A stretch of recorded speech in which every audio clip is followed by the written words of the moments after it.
Chapter 190. Chun-Shi didn't take the two Japanese seriously at all. They were merely at the peak of concealing power. They couldn't even beat the big cat. Naturally, they were nothing to worry about. In the afternoon, the three little guys were not so enthusiastic about ice skating. Children were a little bit fond of the new and tired of the old. Perhaps because they thought they had learned it, after playing for a while, they began to wander around and came to the ice hockey area. Ice hockey was a recently popular ice game in Shangjing. This game was born 300 years ago during the Qianlong period, flourished during the Republic of China period, and gradually disappeared in the 1980s and 1990s. A few years ago, after the successful bid of the Winter Olympics in Shangjing, this long-established ice sport with both competitive and recreational characteristics was promoted by the government and flourished in Shangjing again. The game of ice hockey was very similar to curling, but more competitive. The field was a rectangle of 12 meters long and 2 meters wide. One end was red, the other was blue. The center of the field was a circular scoring area. The game was very simple. Each side had 5 balls. The red team started first. Like curling, they pushed their red ball to the center of the circular area and occupied the most central position.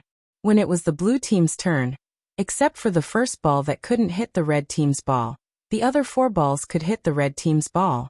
Because the friction on the ice was very small, the ice ball could slide far away if it was hit slightly.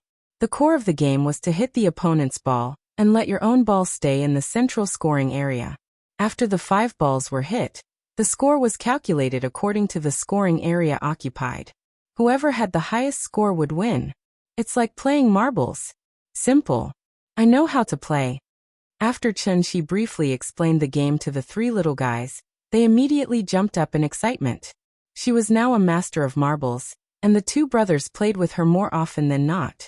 After listening to Chun-Shi's explanation, the little guys suddenly felt that this game was similar to marbles. They couldn't help but be eager to try.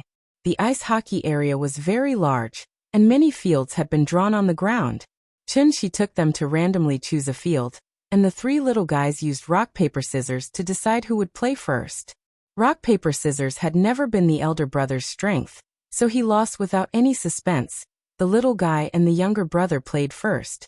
She was on the red team, so she started first. How could a child know so much? So the little guy didn't even consider how much strength he should use.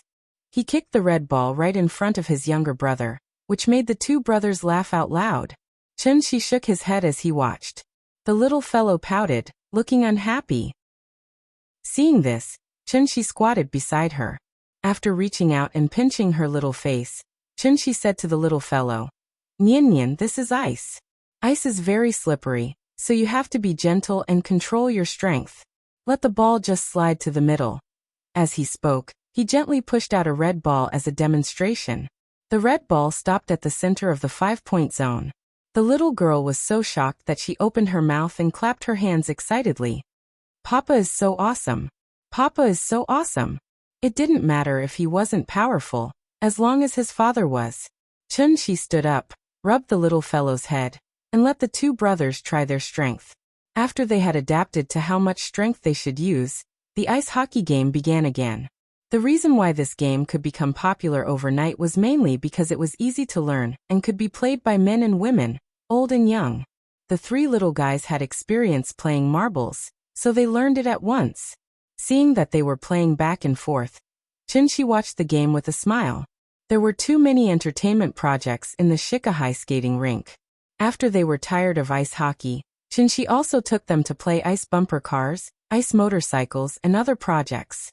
After they played one by one, it was 5 o'clock in the afternoon.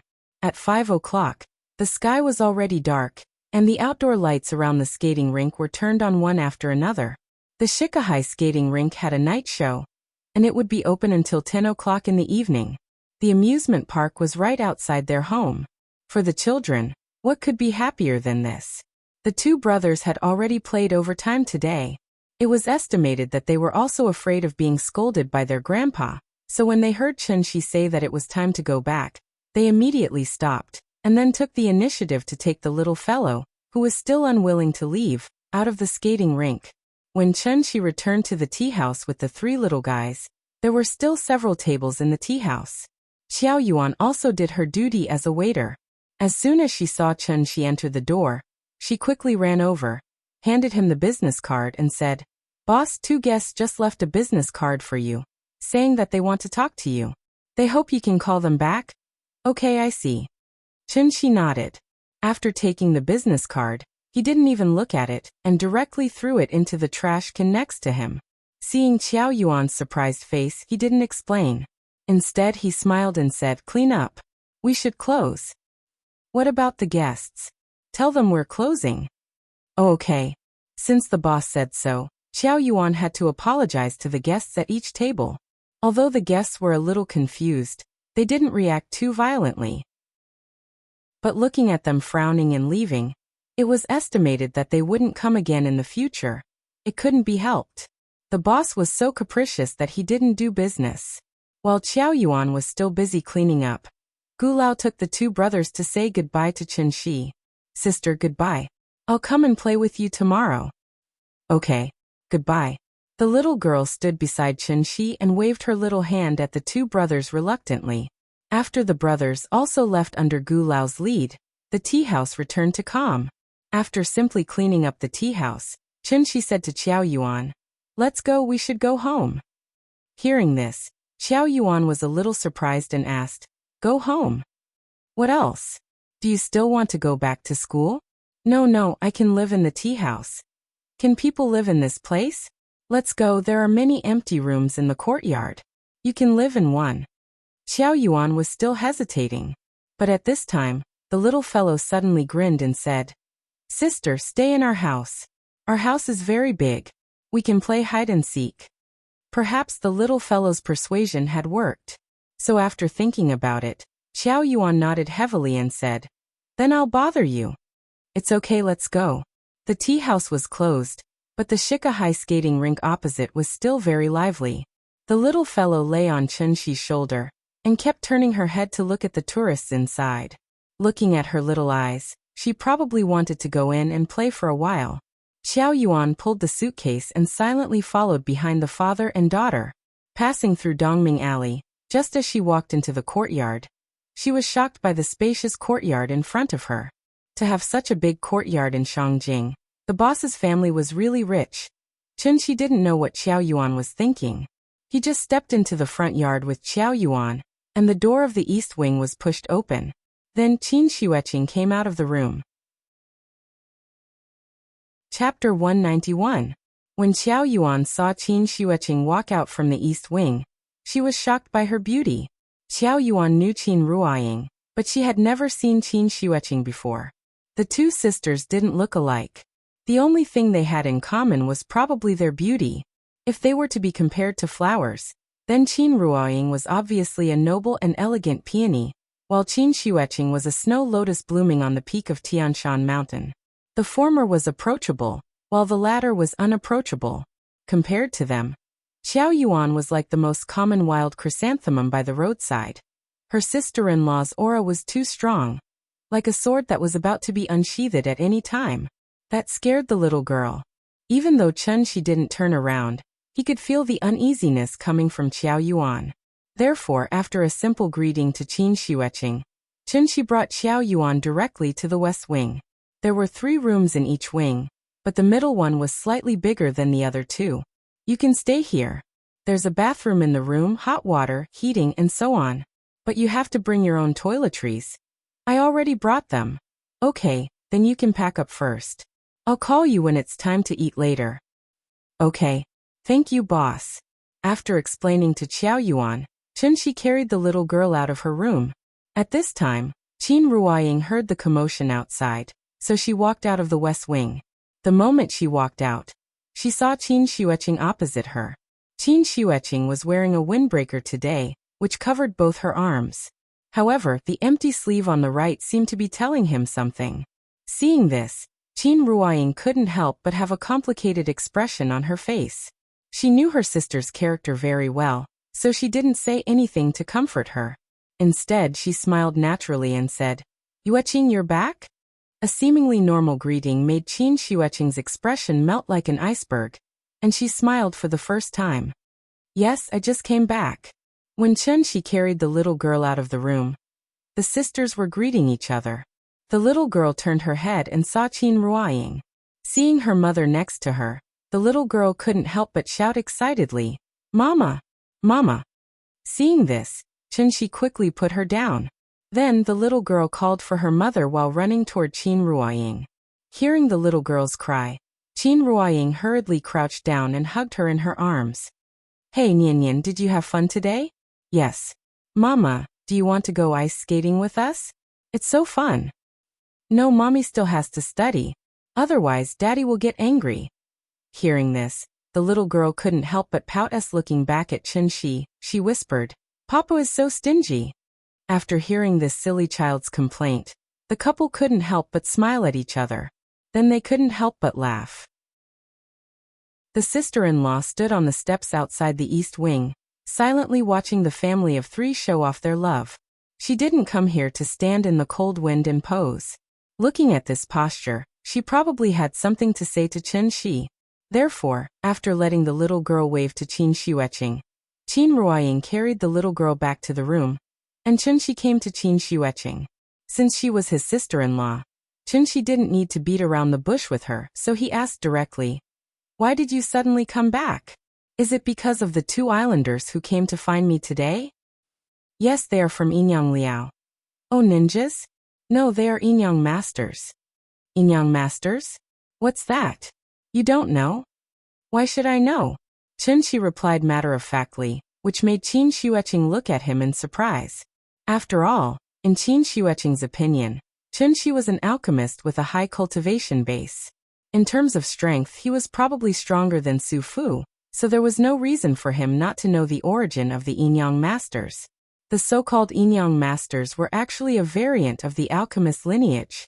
Legend had it that after Su Fu left with 3,000 boys and girls, because he couldn't find the immortal medicine, and was afraid of being punished by Qin Shi Huang, he simply fled to Japan to reproduce, and become the divine emperor of Japan. It was hard to say whether Su Fu was the divine emperor of Japan or not. However, what was certain was that Su Fu must have gone to Japan back then and brought technology and culture to the Japanese, allowing the Japanese civilization to advance by leaps and bounds. In an instant, they had stepped into the Bronze Age from the Stone Age. Therefore, even until now, many places in Japan still had legends about Su Fu. There was even a Su Fu Park in Shingong City. As for the other shrines, tombs, and stone tablets that worshipped Su Fu, they were even more common. As the strongest alchemist of the Qin dynasty, after Su Fu's death, his legacy was naturally passed down in Japan. This was the origin of the Inyang masters. After Qin Xueqing briefly explained the origin of the Inyang masters, Chun-Shi nodded thoughtfully and then asked, "What is Inyang Liao?" "Inyang Liao is backed by the government. You can think of it as the Wu Lian of Japan." "I see." He nodded and immediately had an answer in his heart. Qin Xueqing looked at Chun-Shi's expression and couldn't help but frown. She hesitated for a moment and then suddenly asked, "Did you notice something? Can you tell me?" Her sister-in-law was very humble. It seemed that she was sincerely asking for advice. However, when Chun-Shi heard her words, she didn't seem to understand. She opened her mouth and asked, Tell you what? Don't tell me you don't know about the phenomena during this period. I keep feeling that something big is going to happen. You're thinking too much. I don't have the ability to read fortunes." Chun-Shi smiled and casually gave an excuse. Qin Wanqing would only be able to sense the spirit qi of heaven and earth when she reached at least the latter stage of qi refinement, which was the aperture opening state. The spirit qi revival wasn't the end of the world. It wouldn't be like the outbreak of the biochemical virus that caused monsters to run rampant. For mortals, the spirit qi revival only made their body condition better.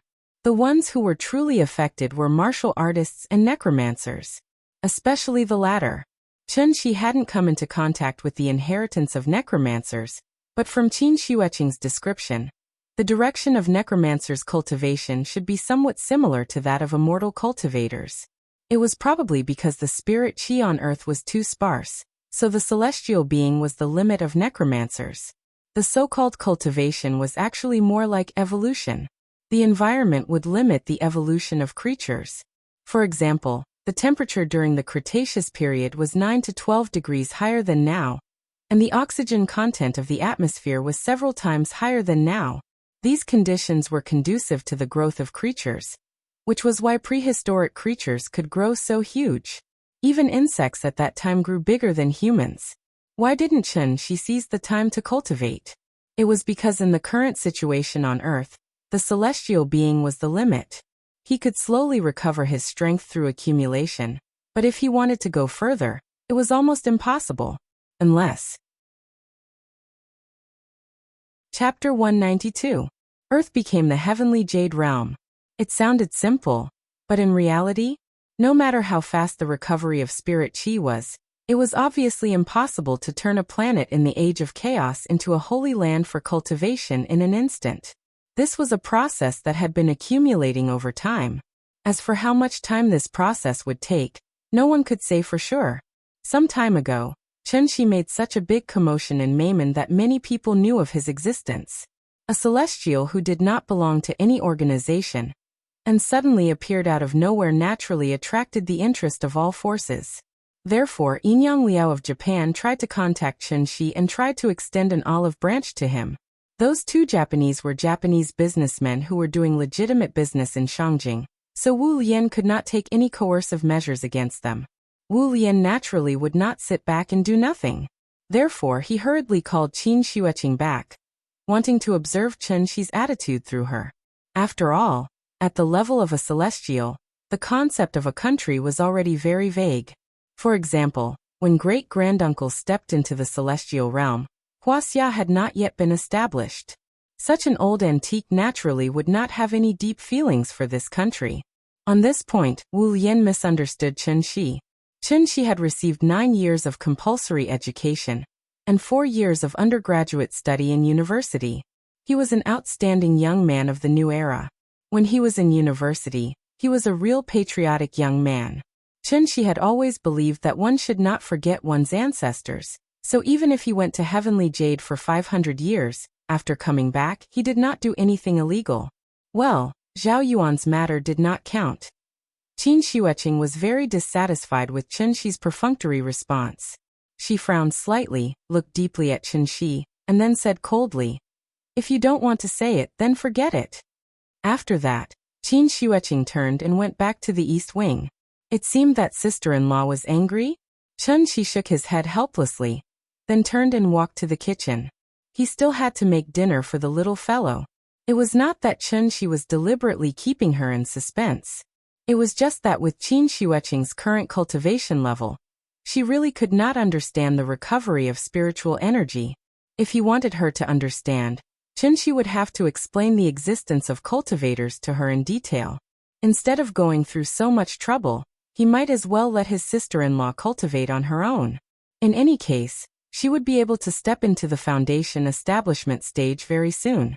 When that time came, she would naturally be able to clearly sense the changes in this world, as well as the effects of spirit qi on cultivators. Why is Inyang Liao from Japan looking for Chen-Shi? It was all because he had exposed his strength in Maimon, allowing many major powers to discover the existence of a celestial.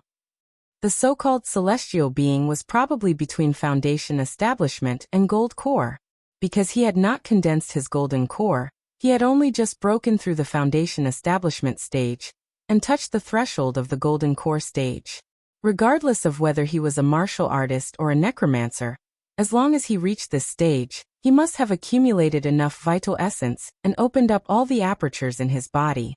At this stage, he already had a certain understanding of the heavenly Tao, so he only needed to take one more step forward to condense the 3 flowers, refine his golden core, and truly step into the golden core stage. Although the celestial being was powerful, for them, the earth was a boundless desert.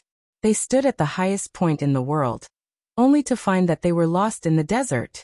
They could not find the direction, and did not know where they should go. The recovery of spiritual energy was like an oasis that suddenly appeared in the desert, guiding them in the direction to continue moving forward. Forward. Forward again. The Pure Land was in front of them. Large-scale organizations with national backgrounds like Wu Lian and Yinyang Liao must have celestial being in charge. In the past, the celestial being could not find the way, and could only wait for death silently. Now that there was a way, the little mind that had been dead for a long time naturally became active again. Strengthen your own strength and prepare for the coming great era. This was the awareness that every large organization should have. Therefore, a wild crane like Chunxi became a delicious cake in the eyes of various forces. During dinner, Chunxi called a few times, but his sister-in-law did not come out. She was probably angry. Therefore, Chunxi no longer cared about her. Anyway, she would naturally know to go to the kitchen to find food when she was hungry. There were guests today, so the little fellow was very enthusiastic. After seeing Qiao Yuan enter the room, she went to Qiao Yuan's side and kept talking to her.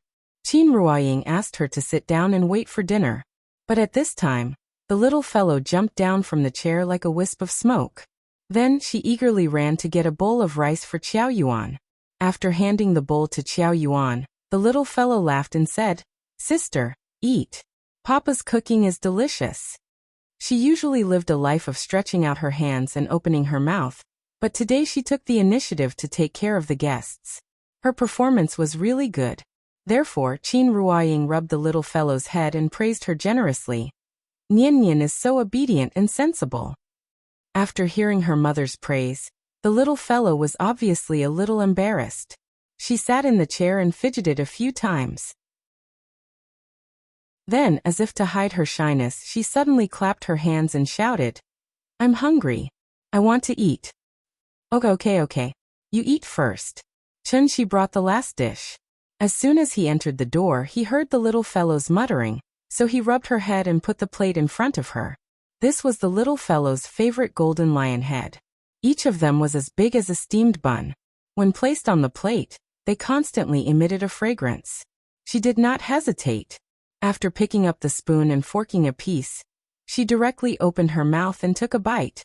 The mellow meat and juice poured into her mouth, and the little fellow was so happy that she kept nodding her head. "Papa, delicious, delicious."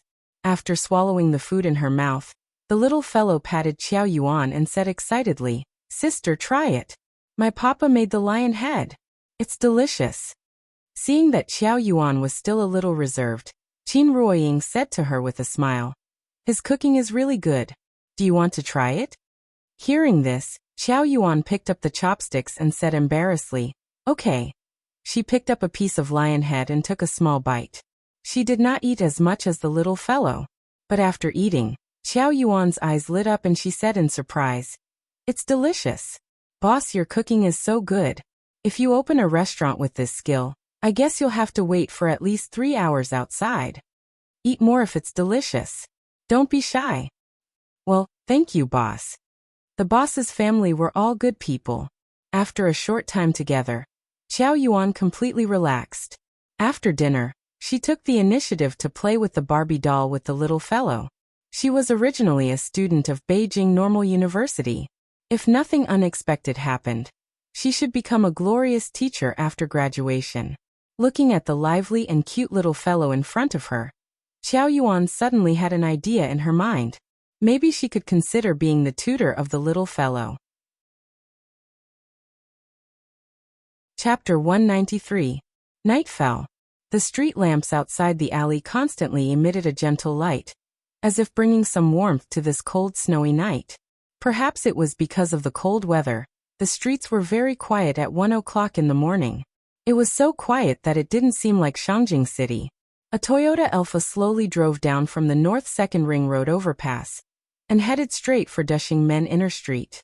After the car passed Dushing Bridge, it stopped in front of Dongming Alley.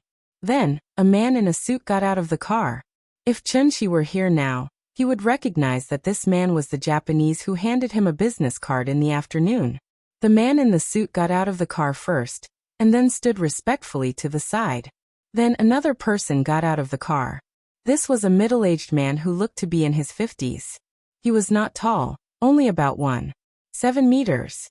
His appearance was very ordinary, but the way he dressed was very strange. On such a cold day, this middle-aged man was only wearing a kimono and a pair of wooden clogs. This attire was very much in line with the customs of the island nation. Standing on the streets of the old Shangjing, it was particularly eye-catching. Fortunately, it was late at night and there were no pedestrians on the road.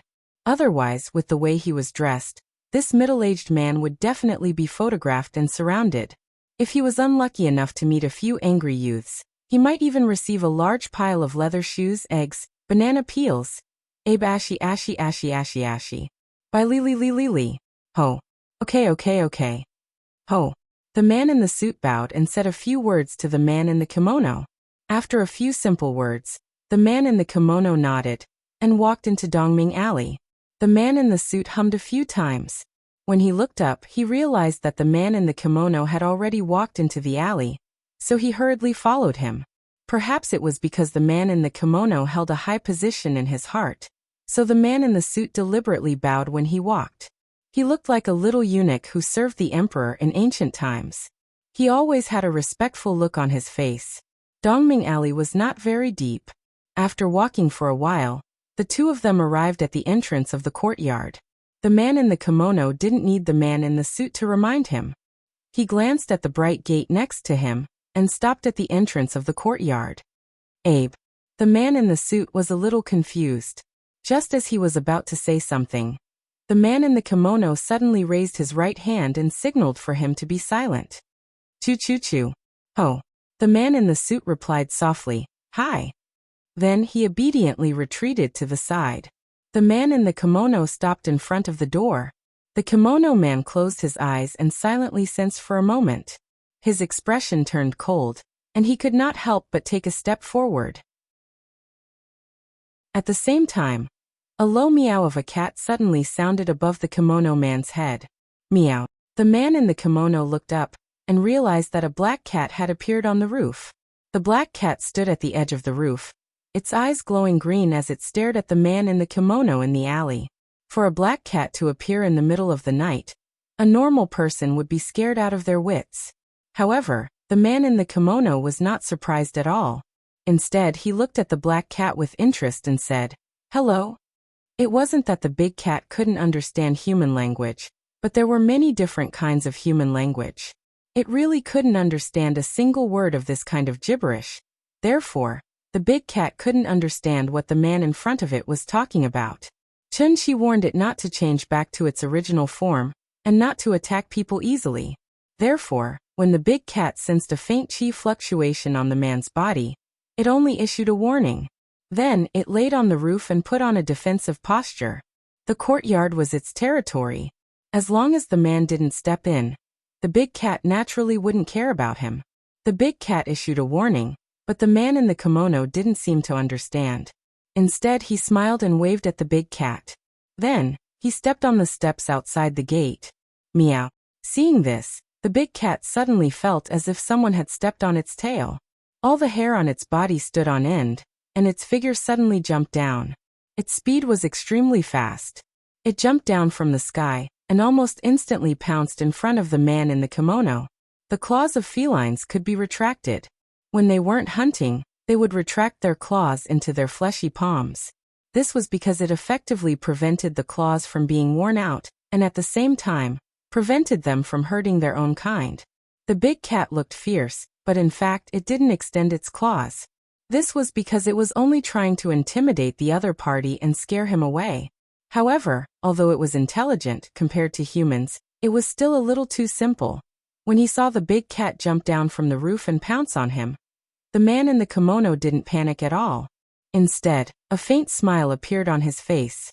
The big cat just wanted to scare him away, but the man in the kimono directly attacked. While the big cat was still in midair, the man in the kimono suddenly raised his right arm. From bottom to top, he directly hit the big cat's belly with his palm. Bam! This palm had been brewing for a long time. When it hit the big cat's body, it even made a muffled sound. Immediately after, the big cat's thin and small body was directly sent flying. After flying a few meters, the big cat fell heavily to the ground. Fortunately, it was a monster. Its skin was rough and its flesh was thick. In addition, it had cultivated the great wilderness physical training technique that Chun-Chi had given it. Therefore, after taking a hit, The big cat was actually fine. It shook its body and stood up again. Meow. Even a human would be enraged after being hit by such a palm for no reason, let alone a wild beast like him. After being attacked, the big cat didn't hesitate at all. After getting up from the ground, its body rapidly expanded, and in an instant, it changed back to its original form. The big cat's body didn't become bigger to scare people, but to increase its combat power. Monsters could only rely on themselves. Therefore, in theory, the bigger their body, the stronger their combat power. Seeing the black cat in front of him turn into a black panther whose body was comparable to a fierce tiger's, the man in the kimono wasn't surprised at all. Instead, he smiled and said, "Yori yori." Just as he was putting on the airs of an expert, the big cat had already turned into a black shadow and pounced towards him again.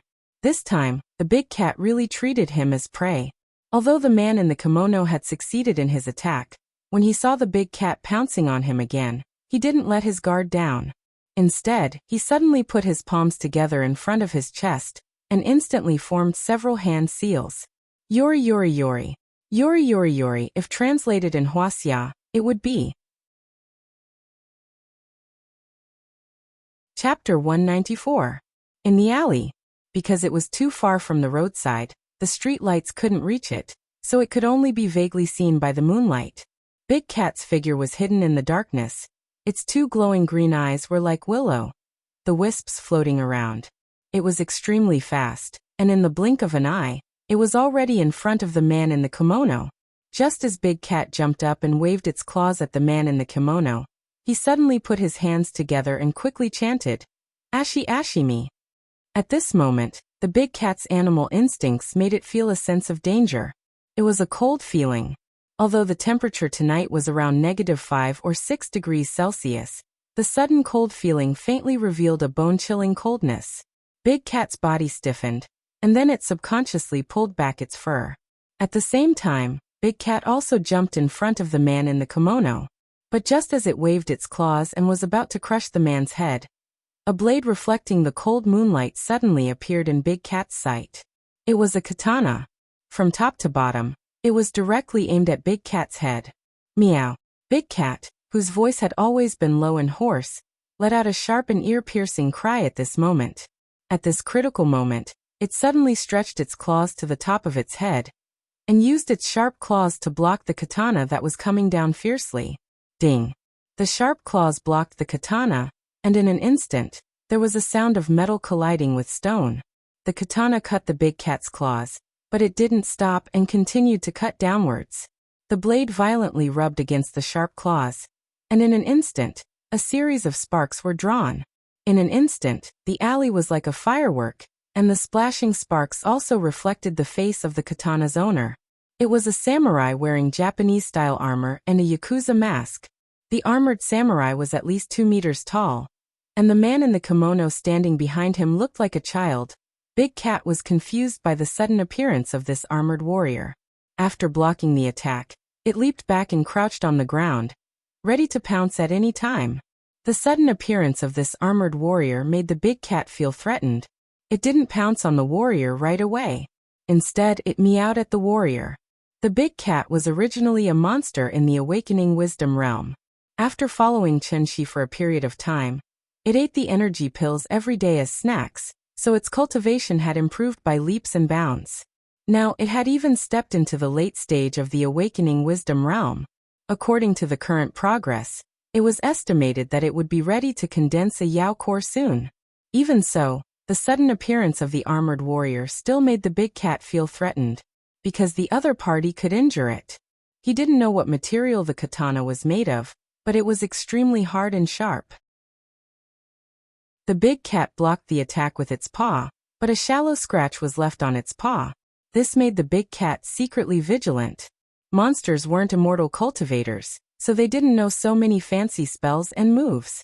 Fangs and claws were their only means of attack, but this didn't mean that monsters couldn't beat immortal cultivators of the same realm.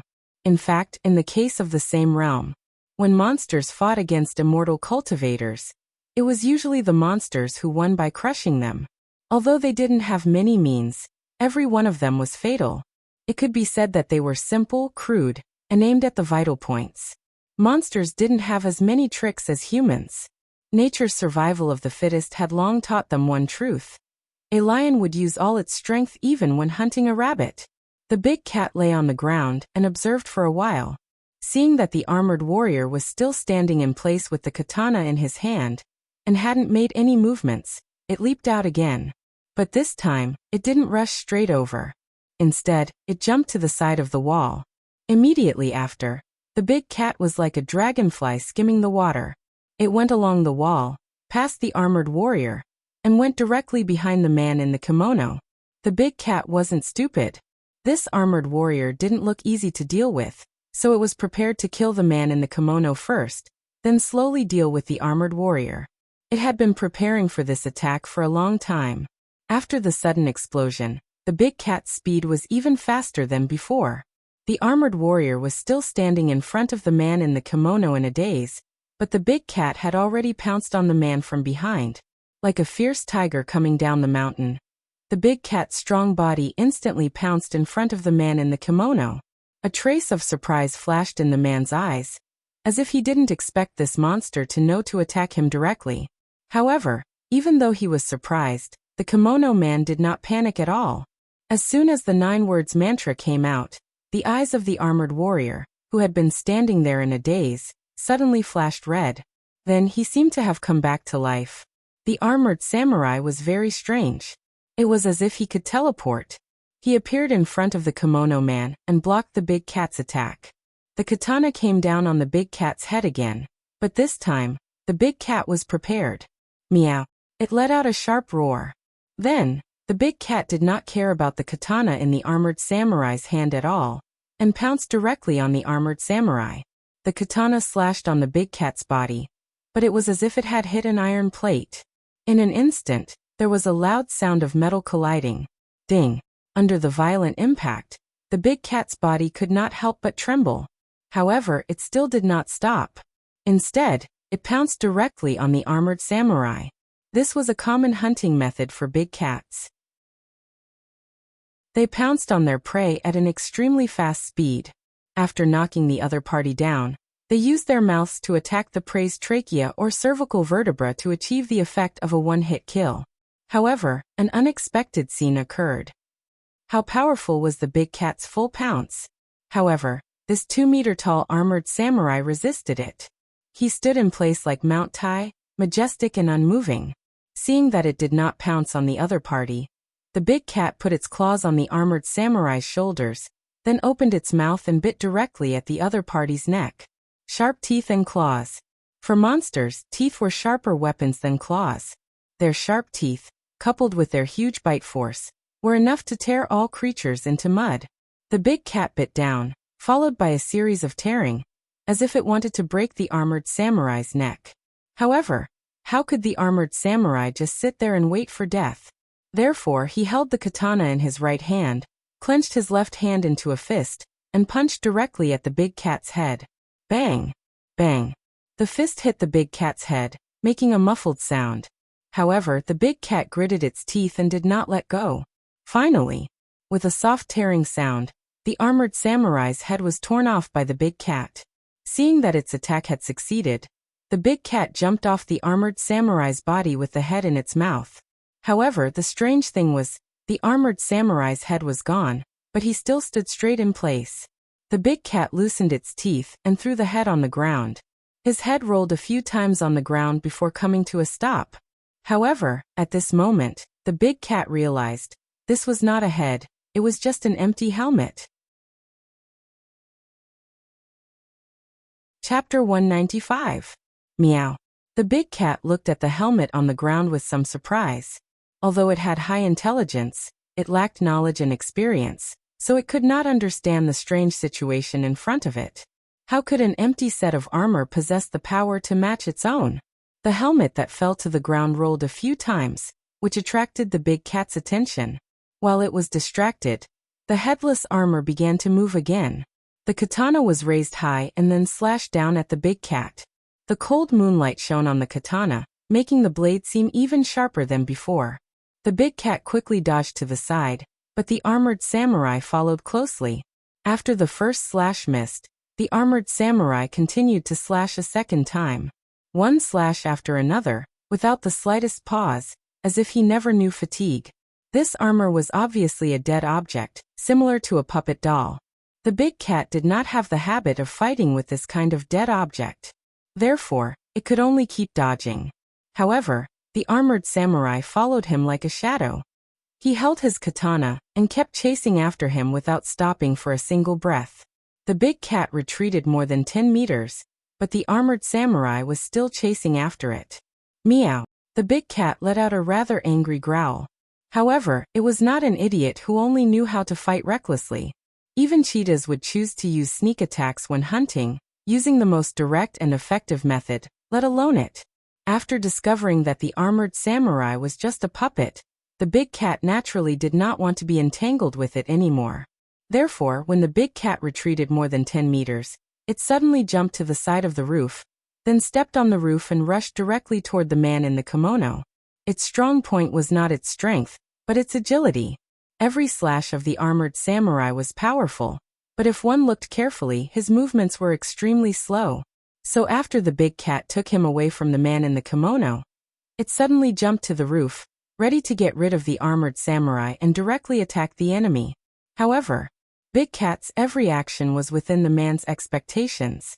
Seeing the black cat pouncing towards him again, the man in the kimono couldn't help but sneer. Wild beasts were still wild beasts after all. Apart from being reckless, there was nothing else they could do. The purpose of the test had been achieved, and the kimono man was no longer interested in playing with the big cat. Thus, he took out a yellow rectangular piece of paper. There were many strange patterns and lines drawn in ink on the paper. They looked very similar to the charms in the temples. The big cat jumped down from the roof and pounced on him. The man in the kimono held the note in his left hand while his right hand quickly made a few gestures. Then he looked at the big cat in midair and coldly shouted, "Ratty, ratty, ratty." Spirit of speech bind. As soon as he finished speaking, the piece of paper that was still intact a moment ago instantly turned into countless fine white ashes and disappeared from his hand, as if it had been burned by fire. Meow. Suddenly, the big cat let out a slightly panicked scream, because it found that its body had strangely stopped in midair. As if someone had pressed the pause button, the scene instantly froze. The big cat maintained its pouncing posture and stopped in midair, unable to move at all. This was the method of a yin-yang master. In addition to summoning spirit-branded retainers, they also knew yin-yang techniques. This was the foundation of yin-yang masters in the world. Spirit of speech. Bind was one of the spells commonly used by yin-yang masters.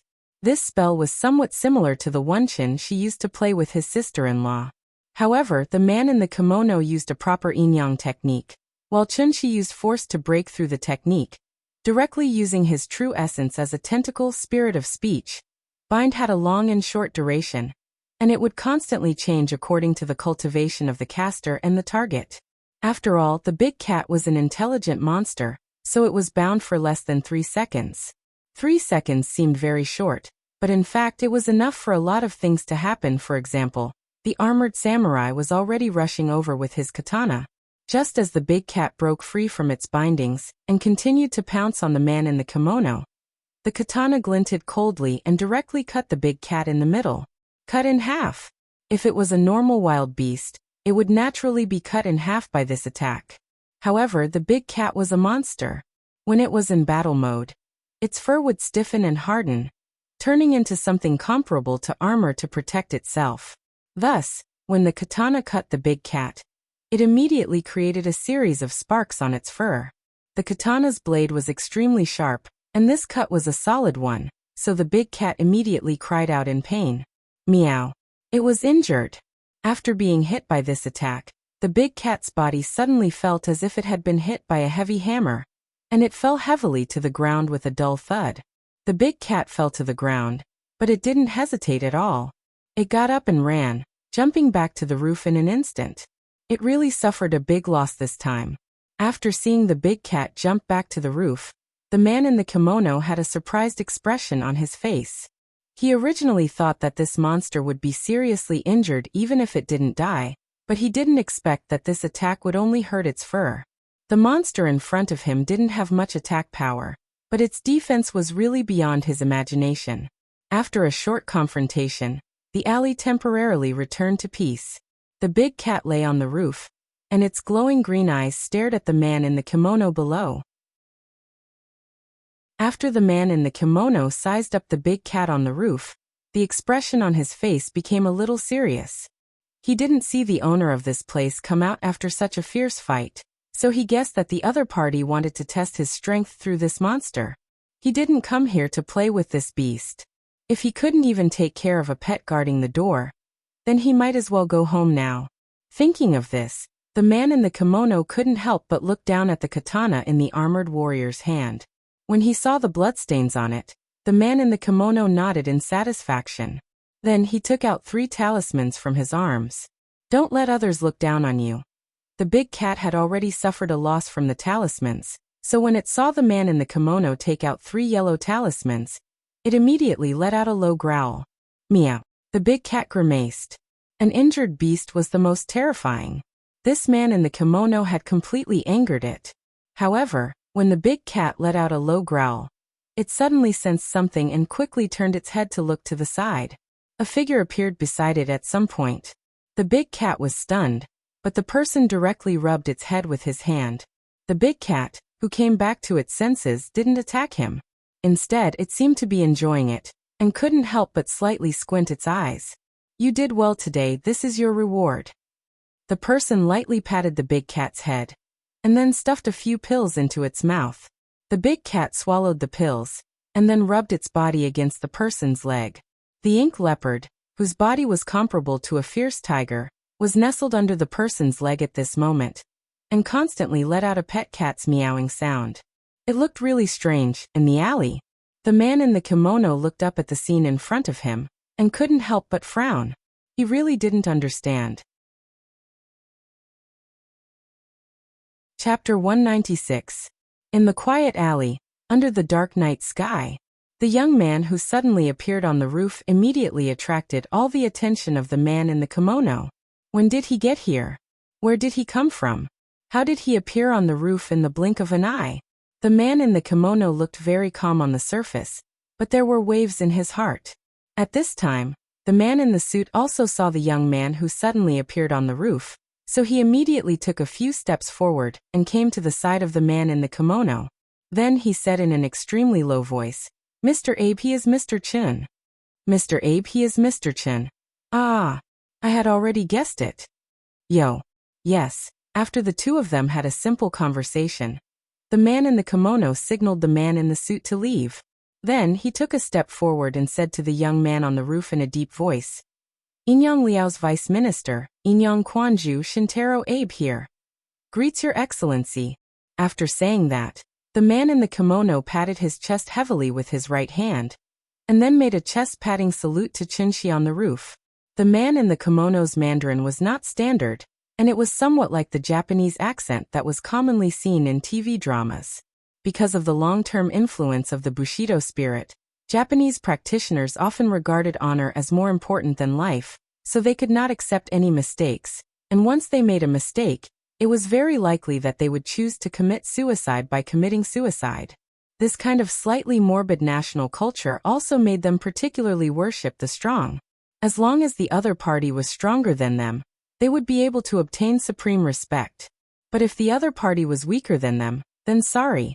Inyang Liao was an official organization, mainly composed of 4 officers, technical officers and instructors, and had various diplomatic departments and direct subordinates under them. If Inyang Liao was compared to a county, then Vice Minister Inyang Quanju could be considered as the vice mayor of this county. A county usually has 1 mayor, 5 to 10 vice mayors or more. Inyang Quanju was considered one of the top figures in Inyang Liao. Since such a figure appeared in Wuxia's capital, he would naturally be monitored by the Wu Lian. This was a matter of great importance. So Shintaro Abe decided to pay them a personal visit. However, because the Wu Lian inspection office was following him closely, Shintaro Abe could only choose such a bad time to visit. Chunshi stood on the roof and gently stroked Big Cat's head. At the same time, he used his true essence to stop the wound on Big Cat's back. After hearing Shintaro Abe's words, Chunshi did not immediately reply. Instead, he silently looked at the two Japanese below. The man in the suit had given him a business card before, but this was the first time the man in the kimono had seen it. The deputy minister of the Inyang Liao was the deputy minister of the Inyang Liao. It sounded like a very awkward position. In addition, Chunshi did not understand the Japanese culture, so he could not understand the other party's meaning for a while. However, this did not hinder Chunshi from deducing. Onmyoji were similar to necromancers. The man in the kimono named Shintaro Abe was probably at the level of foundation building, which meant that he was at the level of Onmyoji. He was at the level of Onmyoji, which was the same level as Onmyoji. When a necromancer reached the awakening level, he could be called a heavenly master. Therefore, Shintaro Abe's position in Inyang Liao was obviously much higher than his sister-in-law's position in Wu Lian. After such a deduction, Chunshi had a rough idea of the other party's background. He was not very interested in Shintaro Abe. What Chunshi was really interested in was the headless armor that was emitting yin qi. That was probably a shikigami.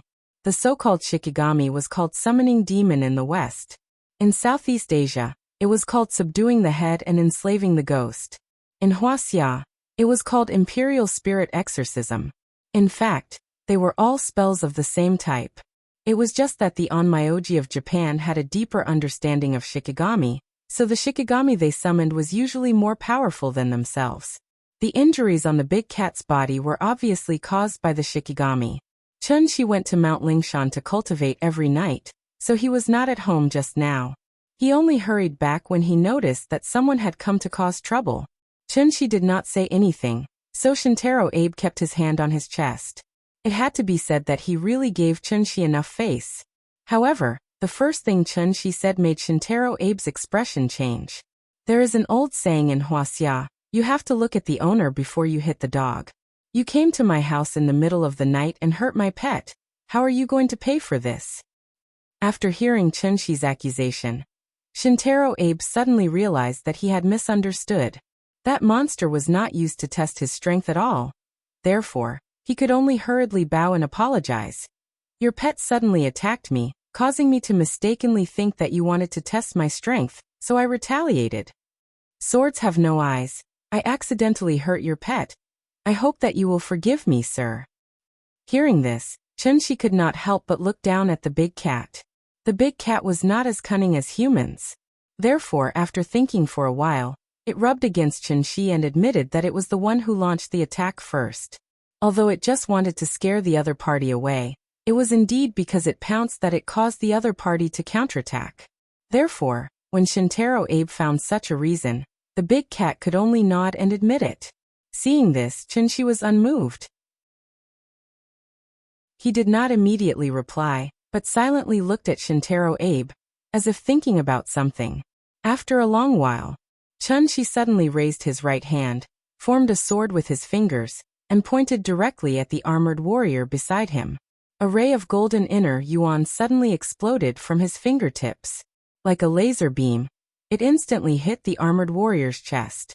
The unforeseen event happened so suddenly that Shintaro Abe could not react at all. When he turned to look at the armored warrior, his chest suddenly heated up, and a bloody taste surged up his throat. Then he spat out a large mouthful of blood. Everlasting evil. Vanquish evil. One of the 49 styles of heaven's divination, specialized in destroying all filth and evil in the world, souls and spirits. Wherever the inner yuan touched, evil spirits would be destroyed. Therefore, when the armored warrior was hit by vanquish evil, he instantly turned into white smoke and disappeared from the alley. The so-called spirit-branded retainer was actually refined with yin spirits, and it required the caster's own blood essence to cultivate the spirit-branded retainer, and had absolute control over the spirit-branded retainer. The existence of the spirit-branded retainer was closely related to the yin-yang master, and if the spirit-branded retainer was severely injured, the yin-yang master would also be injured. Chunshi's current cultivation was not the same as when he was in Zhonghai, and a casual finger was enough to defeat the spirit-branded retainer that Shintaro Abe had painstakingly cultivated for many years. I will spare your life today, but don't let me see you again, and anything related to Inyang Liao. Do you understand? Although Chun-Shi was no longer the 8th grader who would only hate Japan for no reason, he still did not have a good impression of Japan. He was too lazy to feign civility with Shintaro Abe in front of him, and directly expressed his attitude. Although Shintaro Abe was severely injured, his expression did not change much. After hearing Chun-Shi's words, Shintaro Abe acted as if nothing had happened, and hurriedly bowed and said, "Ho! I will remember. Those who belong to Inyang Liao will never disturb you again. Please accept our friendship." "Alright, cut the crap. You guys can leave." Ho! After saying that, Chun-Shi was too lazy to bother with them, and turned around to return to the courtyard with the big cat. After Chun-Shi left, Shintaro Abe could not stand still. His legs went soft, and he almost fell to the ground. Fortunately, the man in the suit next to him caught him in time. Chun-Shi suddenly turned hostile and injured Shintaro Abe, which made the man in the suit very angry. As he helped Shintaro Abe out of the alley, he whispered a few words into Shintaro Abe's ear. But what the man in the suit didn't expect was that after Shintaro Abe heard this, he slapped him in the face and scolded him. "Ah, baka. Idiot. I'm sorry, I'm wrong." What kind of existence was a celestial being? Shintaro Abe thought that the man in the suit was actually thinking of revenge. This kind of thinking was really stupid, because his motto was, "There were no eternal enemies or eternal friends in this world. There were only eternal interests." Although the visit ended in failure, Shintaro Abe didn't think it was too bad. After all, the great era was coming. An individual's strength would always be powerless in the face of a huge organization. Chapter 197. HTTP status 500-160 / type exception report / remessage 160 / redescription the server encounter redden internal error thatraventadite from fulfilling this request / reception 8 YYYYY YYN2 / renote the full stack Apache. Chapter 198. Because of the opening of the skating rink, the businesses near Hohai also welcomed the peak season, so Chun-Shi was really picking up money recently. Originally, when the business was good, he should have closed the shop to take care of the children. But Qiao Yuan's timely appearance saved Chun-Shi a lot of trouble. Qiao Yuan was not a delicate rich girl, and her hands and feet were very agile. She did the work of the tea house alone. In fact, although the business of the tea house was good, there was not much work. Therefore, after work, Qiao Yuan even had time to sit behind the bar to review her homework, which could be regarded as thoroughly carrying forward her spirit of being a top student. Since Chun-Shi did not need to guard the shop at all times, and the skating rink was opened again, the three little guys were naturally happy. They now went to the skating rink every day, and Chun-Shi naturally became the king of the children. They often went abroad, and their skating skills were good. A 4-year-old child was at the age when people liked them. In addition, they did not cause trouble to annoy people, so after a period of time, most of the staff of the skating rink knew these three cute little guys. Nian Nian, Wenwen, Ming Ming. Once Chun-Shi took them to the skating rink, there would immediately be people greeting them warmly. The bustle of Hohai was always intermittent, and in the blink of an eye, it was already February. February 8th, after the beginning of spring, Little New Year. With the start of the first wave of homecoming craze, the peak period of the Shikahai skating rink was finally over. The resident population of Shangjing was as many as 20 million, but the foreign population accounted for 8 million. In addition, the household registration in Shangjing did not mean that the hometown was in Shangjing. Therefore, once the homecoming craze started, when people left Shangjing with a year's harvest, the bustle of Shangjing became desolate at a speed visible to the naked eye. Gu Lao's hometown was in Jizhou, so he also took the two brothers away. This time, they would have to come back after the Lantern Festival. When the little guy heard the news, she was stunned. After all, she had only been in this world for a short time. This was also the first time in her short life experience that she experienced the feeling of being separated from her friends. That feeling was very strange, different from when Aunt Zhang left, but it also made her very uncomfortable, unaccustomed and unhappy. The little fellow didn't roll on the ground or cry. She just pursed her lips and waved goodbye to the brothers in a daze. "Goodbye, little sister. We'll come and play with you after the new year. Goodbye. Gu Lao led the two brothers away. Chen-Shi held the little fellow's hand and stood outside the tea house, silently watching them disappear into the distant corner of the street. Feeling that the little fellow's hand was a little cold, Chen-Shi used his true essence to warm it up. The sudden warmth startled the little fellow. Thus she looked up at Chen-Shi and murmured, "Papa," outside a small tea house in Hohai. The father and daughter stood hand in hand. The little fellow looked up while Chen-Shi lowered his head. At this moment, time seemed to have frozen. Chen-Shi rubbed her head, then squatted beside the little girl. Seeing this, the little fellow took 2 steps forward, took the initiative to lean into his arms, and then wrapped her arms around Chen-Shi's neck. Chen-Shi picked up the little fellow, scratched her nose and asked with a smile, "Not happy?" The little fellow pouted and nodded. Her pink little face was like the spring that was about to come at the end of winter, like a flower bud that was about to bloom. Coupled with that pitiful look of grievance, it really melted Chen-Shi's heart. Killing by acting cute. And it was his own daughter's acting cute. Not to mention that he was only in the semi-god realm. Even an immortal emperor would not be able to resist this. Mua. Chen-Shi kissed the little fellow's face heavily, but the little fellow waved her little hands, trying to push Chen-Shi away. At the same time, she did not forget to pout and shout, "Papa, you're so annoying." Seeing her look of disdain, Chen-Shi couldn't help but laugh. The little princess was angry, so he had to coax her. Looking at the little fellow in his arms, Chen-Shi was really dazzled by her cute appearance. What meant that the toughness that had been tempered 100 times turned into softness. After pinching her little face again, Chen-Shi smiled slightly, then looked at the little fellow and asked seriously, "Nian Nian, don't be angry. Daddy will show you a magic trick, okay?" Hearing what he said, the little fellow's big eyes rolled for a moment, and she pouted as if she was thinking. After a long time she said very proudly, "Okay. Okay, nay nay." Chen-Shi made the sound of a horse galloping, and the little fellow immediately giggled. Seeing that the little fellow finally smiled, Chen-Shi held her tightly in his arms then shouted, "Let's go, the princess is going." As soon as his voice fell, he held the little fellow and soared into the sky, straight into the clouds. In ancient times, King Yu of Zhou played with the warlords with the beacon fire. Wu Sangui was angry for a beauty. Emperor Xuanzong of Tang rode in the red dust, and the concubines laughed. Today, there was Chen-Shi, blue sky moon to the clouds. This was not the first time that Chen-Shi had shown inhuman means in front of the little fellow. But if the previous ones were acceptable, then this time it was really a bit exaggerated.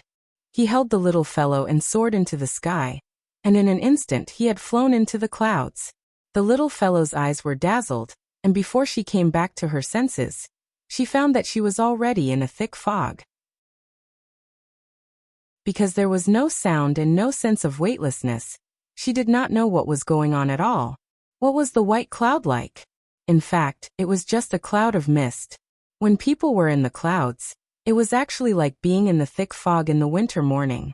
The little fellow lay on Chen-Shi's shoulder looking around, but the thick fog covered her eyes, so she could not see anything at all. Chen-Shi deliberately paused in the clouds, gently pinched the little fellow's little face, and then said with a smile, "Baby, watch carefully. Daddy is going to show you a magic trick." Okay. The little fellow did not care about being angry at this time, because the sudden change in the surrounding environment had completely attracted her attention. Human beings always had a natural fear of the unknown. But if this was Daddy's magic trick, then the little fellow would not be afraid, but would only feel curious. Seeing the little fellow nodding, Chen-Shi smiled, and then rushed out of the clouds with her. In an instant, the bright sun shone on the little fellow, and she closed her eyes tightly. It was still a dark winter in Shangjing, but in the blink of an eye, it was like coming to a tropical beach that was like spring all year round. The sun was blooming with thousands of golden clusters, like a kind grandfather, smiling at the little fellow. Huff! The little fellow squinted her eyes for a long time to adapt. When she opened her eyes, what came into her eyes was a vast sea of clouds. The blue sky, the dazzling sun, as well as the boundless white clouds beneath Chen-Shi's feet. The little fellow was stunned. After coming back to her senses, she quickly poked her head out to look at Chen-Shi's feet. Just like when she visited Kunming Lake at night. The little fellow only saw that Chen-Shi was like an immortal walking in the clouds, stepping on the white clouds and leisurely walking toward the distance with her. The clouds paved the road, and people walked in the sky. Chapter 199. In Chen-Shi's Lolita training plan, he did not want the little fellow to come into contact with the inhuman power too early. Therefore, when he took the little fellow to the clouds to take a look at the scenery, Chen-Shi quickly took the little fellow back to the ground. The little fellow had not started to read Journey to the West, so she had no concept of riding the clouds. In addition, when Chen-Shi was flying, he deliberately blocked her sight. Therefore, in the little fellow's cognition, she just felt that her father took her to a very strange place all of a sudden. But as for where it was, her father did not say, so she did not know. In the blink of an eye, they were in the sky, and in the blink of an eye, they were on the ground. For a 4-year-old little fellow, this was really an interesting trick. When the father and daughter returned to the tea house, the little fellow was still sitting in Chen-Shi's arms excitedly. She kept twisting her small body and shouted excitedly, "Papa! Do it again! Do it again!" Hearing this, Chen-Shi smiled and pinched her little face. Then he said mysteriously, "There is not enough time today. We have to go home for dinner. Daddy will show you more interesting magic tricks in the future, okay?" The little fellow tilted her head and thought for a while. Perhaps she was interested in the more novel tricks he said. So after thinking for a while, she grinned and said, "Okay. Good girl." The father and daughter talked as they returned to the bar. Xiao Yuan did not know what they had just done. When she saw Chen-Shi coming over with the little fellow, she immediately got up and said, "Boss, this is today's account. Do you want to see it?" While speaking, Xiao Yuan handed over the bill. Qin Ruoying used to calculate the account when she had nothing to do, but Chen-Shi was completely a hands-off boss. Therefore, after opening the business for several months, she had not seen him calculate the account even once. The little girl was smart, diligent, and attentive. Even though Chen-Shi didn't arrange any work for her, Xiao Yuan still did the accounts for this period of time clearly. Every day's income was clear at a glance. Chen-Shi took the account book from Xiao Yuan's hand. After glancing at it casually, he put the account book back on the bar. Xiao Yuan got up and gave him the position of the shopkeeper. Chen-Shi did not refuse. He sat on the chair with the little fellow in his arms. He opened the drawer under the bar and saw the profit of the tea house this month. The red 100 yuan bills were placed in a pile, and the 50s and 20s were placed in order. After a rough count, there were tens of thousands of them. Chen-Shi casually fiddled with the money in the drawer. Then he took out a stack from the inside and put it directly into Xiao Yuan's hand. "You've been working here for more than a month. It's been hard on you. This is your bonus and salary. Take it." Looking at the stack of $100 bills that Chen-Shi handed over, Xiao Yuan froze on the spot. Even if there were not 10,000 in this stack, there were at least 8,000. When she came, she did not think about asking for a penny. Now that Chen-Shi gave her so much money, Xiao Yuan naturally could not accept it. "No. I can't take this money. Working in the tea house is so boring. I didn't do much, and I owe you a big favor. I can't take a penny from you."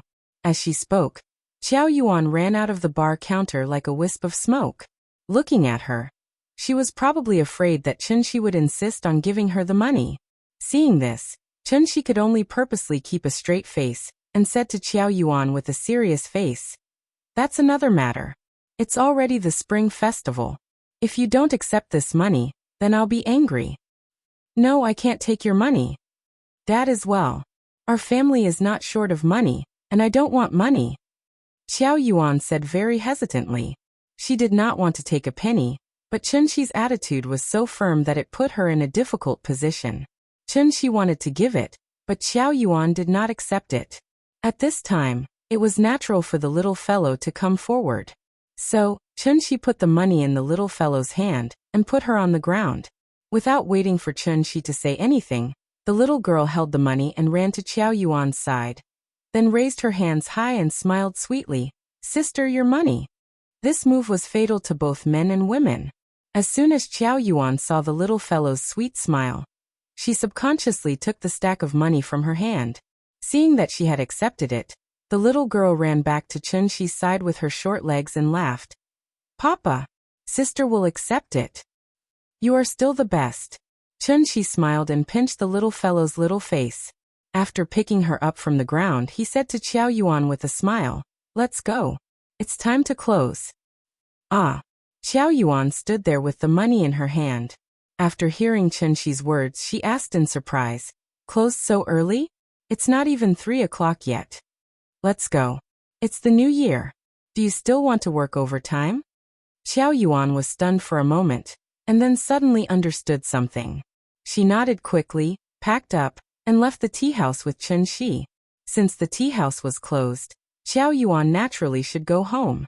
After she packed her luggage, Chun-Chi sent her out of Dongming Alley. There were fewer pedestrians on the street. That kind of desolation that suddenly filled the air should be the so-called New Year's smell. Qiao Yuan thanked Chun-Chi again and again. After getting in the car, she stretched out her hand and waved goodbye to the father and daughter. Watching the taxi gradually go away, the little fellow suddenly thought of the brothers. So she sat in Chun-Chi's arms and murmured thoughtfully, Papa, is it the new year again? After hearing her faint murmur, Chun-Chi could not help but frown. The little fellow was different from other children. She did not like the new year.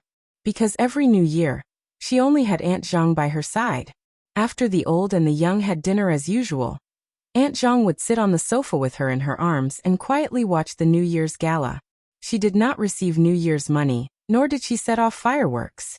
She had no siblings, no friends, and no companions. Even her parents were not by her side.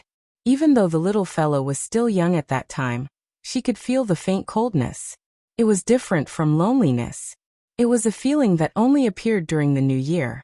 How could a child who grew up in such a situation like the new year? As the little fellow's mood fell to the bottom, Chun-Chi's frown deepened. He thought for a moment, hugged the little fellow a little tighter, kissed her little face, and asked with a smile, Nian, this year, Mom and Dad are all here. Grandpa is also here, and Auntie is also here. The new year is in a few days. Dad will cook you a lively reunion dinner, and take you to set off firecrackers, okay? Hearing this, the little fellow suddenly thought of something. Yes. This year was different from the past. So she hugged Chun-Chi's neck and nodded heavily, with a smile on her face again. I want New Year's money. Other children have New Year's money. I want it too. Then let Grandpa and Auntie give you red packets, okay? Okay. Papa is the best. The little girl was so happy that she planted a kiss on Chun-Chi's face, making him laugh out loud. Chapter 200. February 15th, New Year's Eve. The little girl was woken up by the sound of firecrackers. Perhaps due to the cultural heritage of Shangjing City, there was no ban on setting off firecrackers in Shangjing City. Of course, there was a time limit to this. Within Shangjing's Fifth Ring Road, firecrackers could only be set off on New Year's Eve and New Year's Eve. From the second day onwards, firecrackers could only be set off during the day. It would continue until the 15th day of the first month, before it was completely banned. After all, the Chinese New Year was the most important festival in the Chinese nation. It had been passed down for more than 4,000 years. If firecrackers couldn't be set off on New Year's Eve, it would feel really weird. As firecrackers were not banned, Hohai would be very lively during the Chinese New Year. A few years ago, everyone's environmental awareness was still very weak. Once it was the Chinese New Year, they wouldn't hesitate to set off firecrackers. It was also because of this that 1 or 2 pubs in Hohai would catch fire almost every year. Over the years, as the smog problem in Shangjing became more and more serious, the citizens slowly learned to restrain themselves without the need for the government's orders. They just set off a few firecrackers on New Year's Eve for fun. Today's breakfast was still porridge, but it wasn't ordinary porridge. It was Chun-Chi's meticulously made laba porridge. After a bowl of laba porridge, the little girl was full. The firecrackers outside were so loud that it made the little girl's heart itch. After eating breakfast, she wanted to go out to take a look, but she was stopped by Chun-Chi. Nian, it's the Chinese New Year. As a junior, you should give your elders New Year's greetings. Come, let's give Grandma a New Year's greeting over the phone. In a few days, we'll go to Chengdu and let Grandma give you a red packet, okay? Upon hearing Chunxi's words, the little girl's eyes lit up. She jumped up and down and shouted, Okay, I want to give Grandma a New Year's greeting. Grandma wants to give me a red packet. Chunxi sent a video call request to Auntie Zhang, and the old lady quickly picked up. Before Chunxi could speak, the little girl saw Auntie Zhang's face appear on the screen. She excitedly snatched the phone from Chunxi's hands and shouted sweetly, Grandma, Grandma, I want to give you a New Year's greeting. New Year's greeting. Io Nian Nian is so sensible. Grandma is so happy. When Auntie Zhang saw her little face, she was so happy that she couldn't stop laughing. The little girl was particularly excited today. After greeting Aunt Zhang, she ran out of the West Wing with the phone in her hand. Then, she raised the phone and looked around. She finally felt what it meant to celebrate the new year. She acted coquettishly with Auntie Zhang for a while until Auntie Zhang had something to do. She then reluctantly said goodbye to Auntie Zhang. Chen Shi and Qin Ruoying were hanging red lanterns in the courtyard. As soon as the red lanterns were hung up, the courtyard immediately felt a bit more festive. When Chen Shi was about to paste the word Fu on the door and window, the little fellow finally couldn't hold back and shouted that she also wanted to paste it. Thus, Chen Shi brought her a small stool and let her step on it. He pasted a big Fu character on the window. Qin Yongyan didn't cultivate today. Early in the morning, he came to the main hall. Then he placed an incense burner on the large red sandalwood carving table and lit 3 incense sticks. When the little fellow saw Qin Yongyan, she immediately ran to Qin Yongyan according to what Chen Shi had taught her. Then she excitedly shouted, Grandpa, Grandpa, I wish you a happy new year and all the best. Good luck. Give me the red packet. After saying that, she looked at Qin Yongyan eagerly and didn't forget to reach out her little hand at the same time. Qin Yongyan was also stunned by her sudden trick. After being stunned for a while, he suddenly laughed and said, Okay. Grandpa will give you a red packet. Qin Yongyan patted the little fellow's little head. Then he took out a brand new 100 yuan note from his pocket and directly stuffed it into her hand. The little fellow held the brand new 100 yuan note and smiled happily. In fact, she didn't have any concept of money. Usually, she only needed to call Papa if she wanted something. The reason why she was so happy now was because of the meaning attached to this 100 yuan note. This was the first time she received New Year's money. New Year's Eve was after the beginning of spring. At this time, the temperature had obviously risen a lot. There were fewer cars during the spring festival, and there was no exhaust pollution. Shangjing City also changed the appearance of the past heavy smog, and for the first time, blue sky and white clouds reappeared. After lunch, the couple took the little fellow to the door and pasted couplets. Family photo every year. Good luck and fortune every year. Horizontal writing. Good luck and fortune. Just as the family of 3 was busy pasting couplets, a voice suddenly sounded from behind them. Ying. Qin Ruoying looked back and saw a middle-aged man and woman. The woman was about 40 years old, but she was very well maintained. She could be said to have a beautiful body and still had a charm. The man looked about the same age as Qin Yongyan. Looking carefully, he looked somewhat similar to Qin Yongyan. Second uncle. Second aunt. You're back. Qin Ruoying handed the couplets in her hand to Chen Shi. Then, she quickly walked in front of the 2 people and greeted them warmly. Second uncle Qin Yongwang and second aunt Wang Chuanju, who were her sister-in-law's parents. Second uncle, second aunt, this is my husband, Chen Shi. Qin Ruoying introduced Chen Shi to the 2 of them. Hearing this, Chen Shi took the initiative to nod to the 2 of them and said with a smile, Second uncle, second aunt, hello. Upon hearing Chen Shi's name, Wang Chuanju suddenly seemed to have thought of something, and the expression on her face couldn't help but freeze. Qin Yongwang noticed his wife's strange behavior and coughed quietly. Then he smiled at Chen Shi and said, Hello. It seemed that this newly risen celestial was easier to interact with than they thought. Thus, second uncle started chatting with his nephew's son-in-law very politely. The little girl stood beside Chen Shi. Seeing that the adults were talking and ignoring her, she immediately pouted unhappily. This little girl was only half of Chunxi's height. In addition, Chunxi was too eye-catching, so Qin Yongwang and Wang Chuanju didn't notice her at all. It was the new year, yet she was being ignored. Of course, the little girl was unhappy. Thus, she twisted Chunxi's arm and shouted, "I want to set off fireworks." Her voice was as clear and pleasant as a silver bell, instantly attracting everyone's attention. "Ying, your daughter?" Wang Chuanju's eyes lit up when she saw the little girl who looked like a porcelain doll. "Yes, she's called Chen Nian." Qin Ruoying led the little girl away from Chunxi and said, "Nian Nian, great-great-aunt." "Great-aunt." The little guy called out sweetly, which immediately amused Wang Chuanju and made her laugh out loud. When a woman reached this age, she would want grandchildren more than a man. Qin Xueqing's birth characters hadn't been set in stone yet, so she could only count on Qin Ruoying. A niece's daughter was also a grandniece, right? With the arrival of Qin Yongwang and Wang Chuanju, the courtyard finally became lively. Chapter 201. The New Year's Eve dinner was also called the reunion dinner. This was the dinner on New Year's Eve, and it was also the most important meal of the year. What the little fellow had eaten before could only be considered a family dinner, and this was also her first time eating the reunion dinner. The reunion dinner couldn't be just a few simple home-cooked dishes. Because they had to prepare the main dishes, they usually had to start preparing afternoon. For such an important meal, naturally, Chunxi was in charge of cooking. In fact, Chunxi didn't have any special hobby when it came to cooking. The reason why he cooked every meal was because the little girl liked to eat the dishes he cooked. Today, the Sai courtyard finally became lively. Chunxi's family of 3, Qin Xueqing's family of 3, and Qin Yongyan, who was the most senior.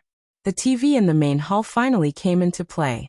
Qin Yongyan and Qin Yongwang sat in the main hall, chatting while watching TV. Wang Chuanji wanted to go to the kitchen to help Chunxi, but Chunxi smiled and refused. Chunxi was busy cooking a feast for the family, and Qin Ruoying accompanied the little fellow in the courtyard to set off fireworks. Qin Ruoying naturally couldn't buy any firecrackers for the little child. A simple string of incense was enough to make her overjoyed. The string of incense was also known as the electric flower, also known as the fairy stick. It was mainly made of aluminum powder and potassium perchlorate, which had a low ignition point. Once it was ignited, it would emit thick smoke and sparks in all directions. This thing was of good quality and cheap, and it was very safe. Unless it was burned on the face, it basically wouldn't burn clothes or hair. It was also the most popular fireworks for children during the New Year. Last year during the New Year, the little fellow was only 3 years old. Naturally, Aunt Zhang wouldn't let her touch fireworks. As for setting off firecrackers, that was even more impossible. Therefore, when Qin Ruoying lit the first firework for the little fellow immediately jumped up and down excitedly. Wasn't the firecracker that was emitting thick smoke and sparks the magic wand in little fairy's hand? The little fellow carefully took the firecracker from Qin Ruoying's hand and simply waved it. After finding that there was no danger, she ran wildly in the yard. It was not dark yet, so the effect of the fireworks was not very good. However, the little guy was having a lot of fun. He waved the fireworks and circled around the yard. Perhaps it was infected by her laughter, but today, the big cat was no longer as lazy as it usually was. The little girl ran in front with the fireworks in her hand, and it meowed behind her. Who knew what they were laughing about? The first stick of fireworks burned out very quickly. Thus, the little girl ran back to Qin Ruoying's side and eagerly waited for her mother to light a second one for her. Qin Xueqing and Wang Chuanju stood on the steps outside the east wing. When they saw the little fellow's adorable appearance, Wang Chuanju sighed with emotion. "Yuqing, you were just as adorable when you were Nian Nian's age." Hearing that, Qin Xueqing smiled and said, "People grow up eventually." Yes, people grow up eventually. When they grow up, they have to start a family and have children. I don't know when I, as a mother, can become a grandmother. Look at your uncle, I'm so envious. Wang Chuanju's sudden exclamation caught Qin Xueqing off guard. After a long silence, she stiffly spat out, "I'm going to practice." After saying that, she quickly ran into the east wing as if she was escaping, leaving Wang Chuanju standing outside, covering her mouth and laughing secretly. 6 adults and 1 child. Naturally, a big table had to be set up. So this New Year's Eve dinner was exceptionally sumptuous. These days, everything was about good luck. Every dish was carefully selected by Chunxi, such as the 5 blessings, 3 sons, Tuan Tuan, Yuan Yuan, Nian Nian Yu, happy tonight, and so on. After he placed the dishes one by one on the big table in the main hall, the little girl didn't even set off the fireworks, and ran back after smelling the aroma. She knelt on the chair and stared at the table full of delicious dishes. Her saliva almost flowed out of her mouth. The little girl turned around and glanced at Qin Ruoying. She realized that she didn't follow her into the main hall, but turned to the east wing, so she quickly grabbed a piece of pork rib from the table. Who would have thought that her sneaky behavior would be caught red-handed by Wang Chuanju? Wang Chuanju liked this grandniece very much.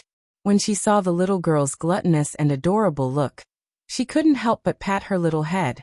This sudden movement also gave the little fellow a huge fright. She was gnawing on the pork rib with both hands when she suddenly felt her head being touched. She was so frightened that her little hand trembled, almost throwing the pork rib away. Great aunt. The little girl turned around with the pork rib in her mouth, and saw that Wang Chuanju was standing behind her. She immediately pouted her lips and greeted her. Perhaps she had a guilty conscience, or perhaps she wanted to drag her down with her. Therefore, before Wang Chuanju could say anything, the little girl got up from the chair, grabbed a piece of pork rib and handed it to her. She said sweetly, "Great aunt, eat the pork rib." Wang Chuanju looked at the pork rib in the little girl's hand, then looked at her little greasy mouth. She immediately laughed and took the pork rib from her hand. "Io Nian Nian is so sensible. Good girl," Wang Chuanju said as she sat next to the little girl. When the little girl saw that Wang Chuanju had eaten the pork rib she handed over, her little face suddenly bloomed with joy. By the time Chunxi brought out the last dish, the lively New Year's Eve dinner had finally begun. At the same time, the Spring Festival Gala began. Just like drinking wine without a side dish, if one didn't watch the Spring Festival Gala during the New Year's Eve dinner, one would feel that something was missing. Although the Spring Festival Gala in recent years had fallen into a vicious cycle of being held every year and scolded every year, if there was really a year when the Spring Festival Gala was suddenly not held, the people of the country would probably riot. Perhaps the Spring Festival Gala wasn't as bad as imagined. The reason why it was scolded every year was because everyone had high expectations for it. As the saying goes, love is hate. The more they scolded, the more it meant that they cared about it. It was lively on the TV, and so was the Sihiyuan. Among the people at the table, except for the little girl, no one could be considered a real ordinary person. However, they were like ordinary people today.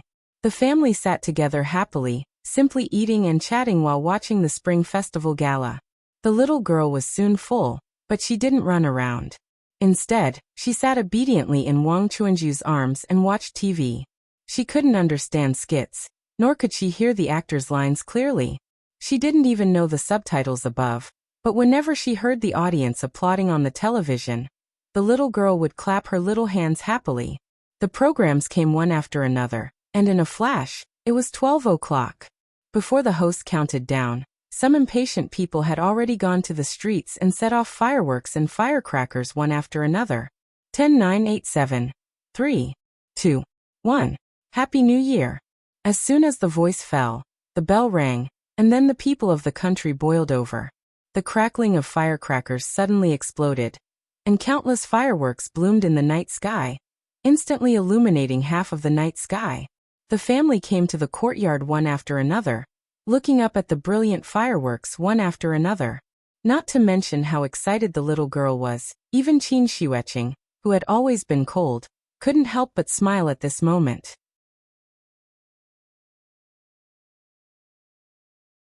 Chapter 202. Flowing lights and colorful lights illuminated the city, and fireworks lit up the night sky.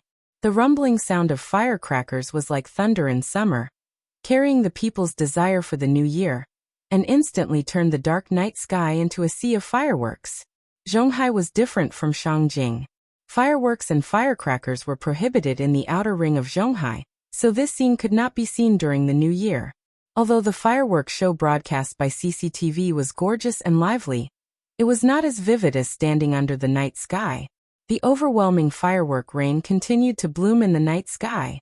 The little fellow stared at her big eyes, opened her small mouth, and was so excited that she could not even say a word. It was really beautiful. Fireworks were easy to cool down, but the fleeting brilliance was enough to be remembered for a lifetime. Later, with the help of Chun-Shi, the little fellow successfully ignited a sky rocket cannon. Her sky rocket cannon was particularly small compared to the large fireworks outside, but the little fellow was still very happy. The firework rain lasted for about 20 minutes before gradually subsiding. The reunion dinner was finished, and the fireworks were also released. This new year, she finally had a real one. The next day, when the little fellow slowly woke up, the air seemed to be filled with a faint smell of gunpowder. She sniffed her nose and suddenly smelled a strong fragrance. The little fellow opened her eyes and saw that Chun-Shi was sitting on the bed with a bowl of longevity noodles in his hand, slurping and slurping. So this unwashed and unkempt little sloppy directly threw herself into Chun-Shi's arms, opened her small mouth, and wanted Chun-Shi to feed her. "Papa, I want to eat too." "You get up and wash up first, then you can eat." After that, Chun-Shi got up and left with the noodles in his hand, not giving in to her at all. The little fellow's small mouth twitched, and seemed to be a little unhappy. However, the temptation of delicious food was in front of her, so after hesitating for a moment, she obediently got out of the bed, and then followed Chun-Shi into the bathroom. These were longevity noodles that Chun-Shi had specially made using high-gluten flour. One strand was enough to fill a large bowl. Coupled with the bone broth and meat shavings that he had meticulously cooked, along with fried eggs, shiitake mushrooms and cabbage, just looking at it was enough to make people drool. In order to make it convenient for the little fellow to eat, Chun-Shi also put the noodles in the most conspicuous position. This broth was not the soup dumplings of Wei Qian, so not only did it smell good, but it also smelled delicious when it was eaten. The longevity noodles were too delicious, so the little guy followed Chun-Shi's example, making slurping sounds as he ate the noodles. In just a short while the bowl of noodles had been eaten clean. After she finished her breakfast, Chun-Shi brought the little fellow to the main hall. The first day of the new year was the day to pay New Year's greetings to the elders, so Qin Yongyan and Qin Yongwang were already sitting in the main hall, waiting for the little fellow's arrival. Chun-Shi led the little fellow to Qin Yongyan, and then the little fellow bowed to him and said, "Grandpa, Happy New Year.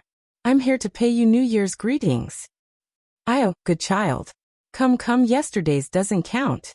Today's is the New Year's money from Grandpa." As he spoke, Qin Yongyan smiled and handed a big red packet to the little fellow.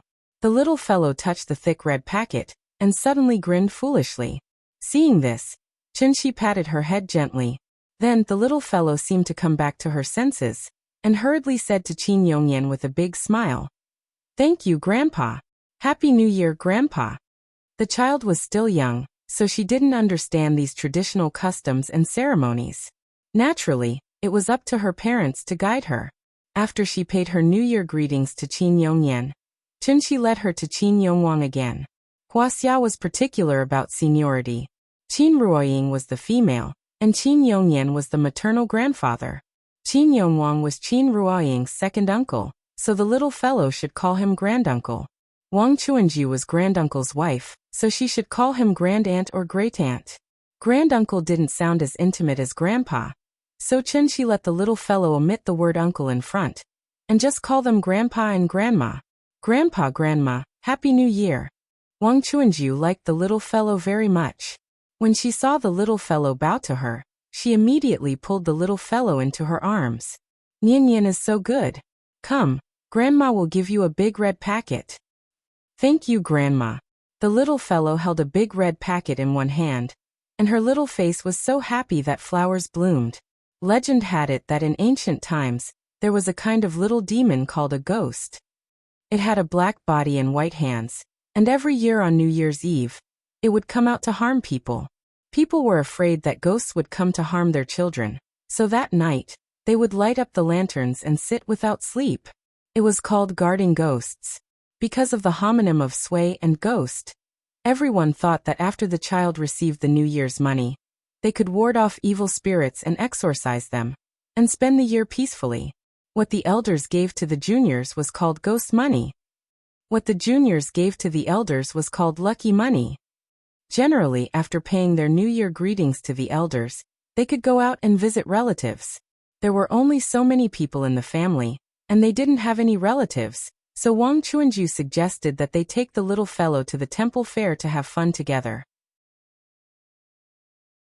Qin Shihueching didn't want to go, but before she could say a reason, Wang Chuanju glared at her fiercely.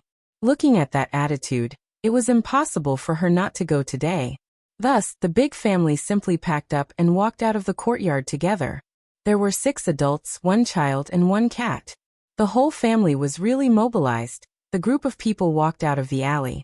Chunxi went to the roadside and was about to call a taxi, but Wang Chuanju stopped him and called someone to send a car over. Then 2 red flag H7s with white and black lettering drove over from not far away. The license plate of the armed police should have the word WJ on it, but the license plate of the 2 cars was WL. Clearly, they were Wu Lian's cars. The drivers of the 2 cars had met Chunxi before. They were the fake couple from the inspector's office. The man was called Xiao Wang, and the woman was called Xiao Lu. Xiao Wang parked the car at the entrance of the alley. After he got out of the car, he appeared very reserved and greeted them. Mr. Chun, Deputy Director Qin, Director Wang, Director Qin, Happy New Year. Just saying these titles made Xiao Wang feel a lot of pressure. When Qin Yongwang saw this, he smiled and patted Xiao Wang's shoulder. He said very kindly, Xiao Wang, you've worked hard. Happy New Year. Not at all, not at all. When Xiao Wang heard his leader's concern, he laughed foolishly. The inspector's office also had a rotation system. Because the new year was very special, one day could be 3 days. On the 3rd day of the new year, Xiao Wang could rest for more than 10 days. Moreover, the New Year's subsidies were very high. When he thought about it, he was naturally very happy. Xiao Wang and Xiao Lu left after sending the car over. Then, Chunxi's family of 3 and his sister-in-law sat in one car, and the elders sat in another. The whole family went straight to Earth Temple in a grandiose manner. Temple fairs were considered a traditional folk activity in Wuxia. Every New Year, many places in Shangjing would hold temple fairs. In fact, temple fairs were quite similar to market fairs. However, temple fairs would be interspersed with various performances, mainly to worship customs and celebrate festivals. Markets, on the other hand, were purely commercial activities. Hohai was less than 5 kilometers away from Earth Temple. Normally, it would take half an hour to drive to Earth Temple, but today it only took a few minutes. After parking the car, the whole family walked into Earth Temple in a grandiose manner. Today, Earth Temple was very lively. There were rows of red lanterns hanging outside, and there was a lion dance performance at the entrance. The people on both sides of the street gathered in circles. It was really a noisy scene.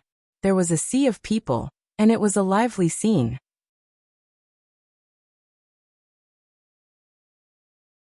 Chapter 203. Going to the temple fair during the Spring Festival was an old custom that the people of Shangjing had followed for many years. The Earth Temple Fair was only held for 8 days, but in these short 8 days, it received more than 1 million visitors, which was really lively.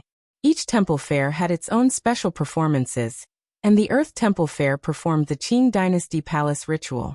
This ritual would strictly follow the worship process of the Qianlong Emperor, and the costumes and props were also made according to the historical records, so that the people could see how the emperor worshipped the earth.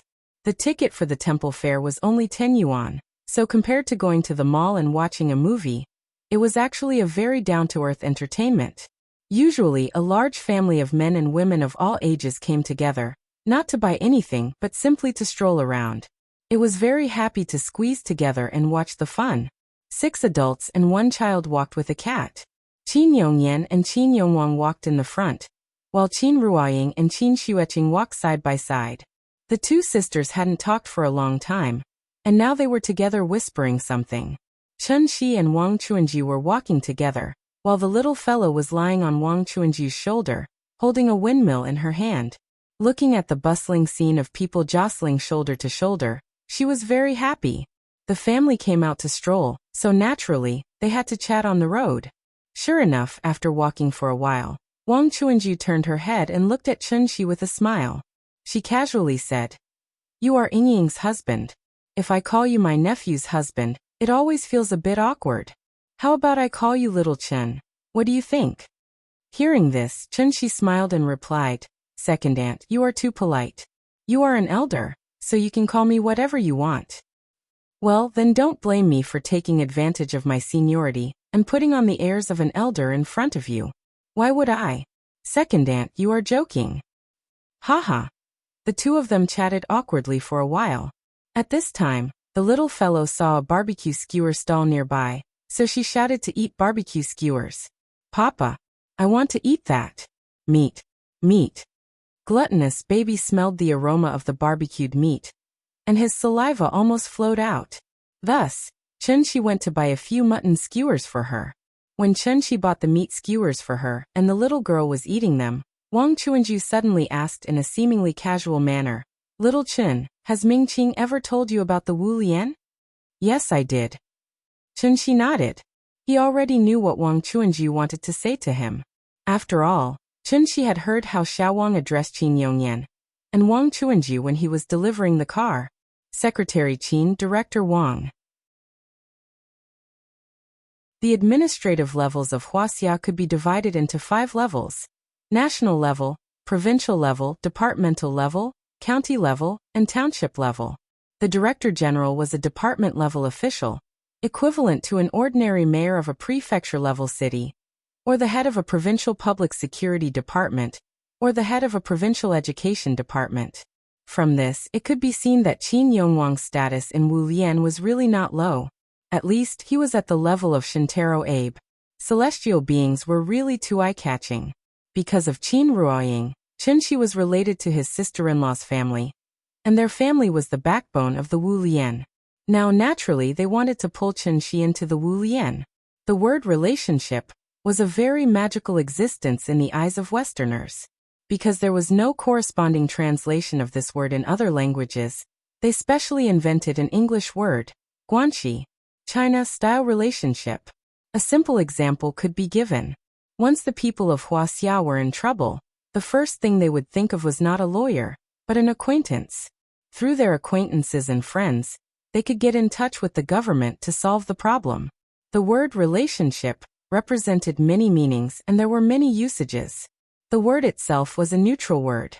How to use it, where to use it, and whether it was appropriate to use it. This was why it carried both positive and negative meanings. Not long ago, his sister-in-law asked Chunxi if he was willing to join the Wu Lian. Today, Wang Chuanju did the same thing again. It was foreseeable that if Chunxi still did not agree today, then Qin Yongwang, or even Qin Yongyan, might come forward to invite him to join the Wu Lian. If that still did not work, then Qin Ruoying would probably have to come forward and persuade him. This was probably the so-called people in Jiang who have no choice. As long as Chunxi still had concerns in his heart, then he could not ignore some things in this world. Join the Wu Lian? It was still the same words, not considering. It was not that he disliked the Wu Lian. He simply found it troublesome. There was no free lunch in this world. The Wu Lian could not support a group of people without doing anything. Chunxi was now used to being lazy. Except for his wife and children, he really did not want to run errands for others. Apart from not wanting to run errands for others, he also didn't have any desire to compete for the throne. So now, as long as he could stay by the hotbed every day and laugh with his wife as they watched the little one grow up day by day, he was already very satisfied. The little fellow did not know that her father was so unambitious.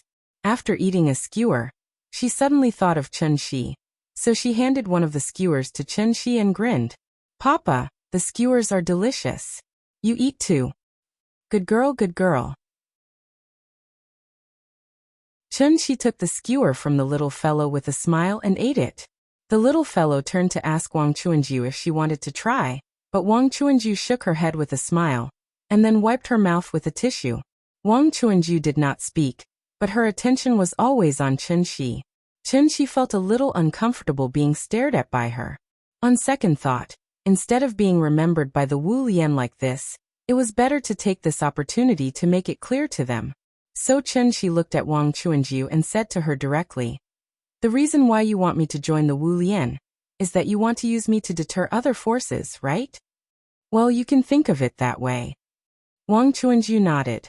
When she was about to say something, Chunxi did not give her a chance to speak at all. Instead, he continued, "Then you can announce to the public that I have joined the Wu Lian. Anyway, I can't jump out and expose you, right?" "How can that be? You are a celestial being. If you are willing to join the Wu Lian, you should be treated accordingly."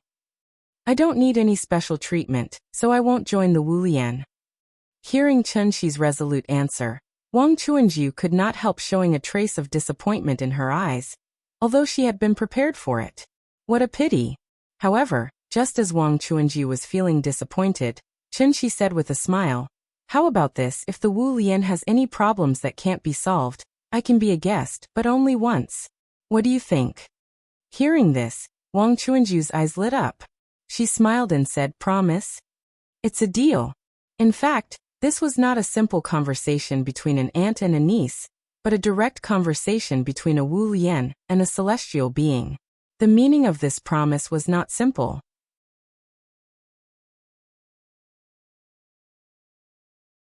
Chapter 204. The temple fair was crowded with people, and the sound of gongs and drums filled the sky. It was a festive scene. For the Wuxia people, the significance of the Spring Festival was extraordinary. The Spring Festival was also a holiday, but this long holiday was different from the Mid-Autumn Festival, the Dragon Boat Festival, and the National Day. Because only during this period, people could let go of their social identities, no longer bosses, employees, or students, but fathers, mothers, or children. Their social identities were temporarily invalid, and they had to rush home no matter where they were, just to be able to have a good new year with their families. The conversation between the two was quite pleasant. After reaching a consensus with a few simple words, Wang Chuanju stopped talking about business with Chunxi and talked about the education of the little fellow. Chunxi had already made up her mind to wait until September next year before sending the little guy to kindergarten for big classes. At that time, she was 5 years old. After adapting to kindergarten for a year, she was just at the age of primary school. The timing was just right. The little fellow was now very clever. When the adults spoke, she would listen to them. It didn't matter if she didn't understand. Once she heard something that she could understand, she would immediately express her opinion. For example, when she heard the sensitive word kindergarten, the little fellow immediately pouted and shouted, "I don't want to go to kindergarten." In the past, she was lonely and had no one to accompany her.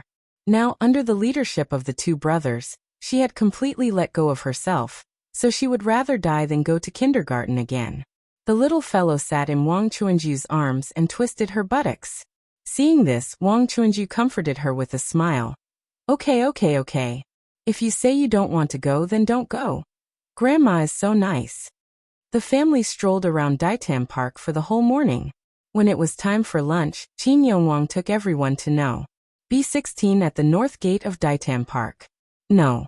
B16, Hepingli Central Street, was a high-end club, similar to the Binjiang Club, but far better than the Binjiang Club. If the Binjiang Club represented business, then No. B16 represented power. It was originally a royal garden called Jifanjiwen, which was under the jurisdiction of Diapers Park, and covered an area of nearly 10,000 square meters. At first, the project approval was in the name of building office space in Diapers Park. However, after the construction, it suddenly changed and directly became a gathering place for the rich and powerful.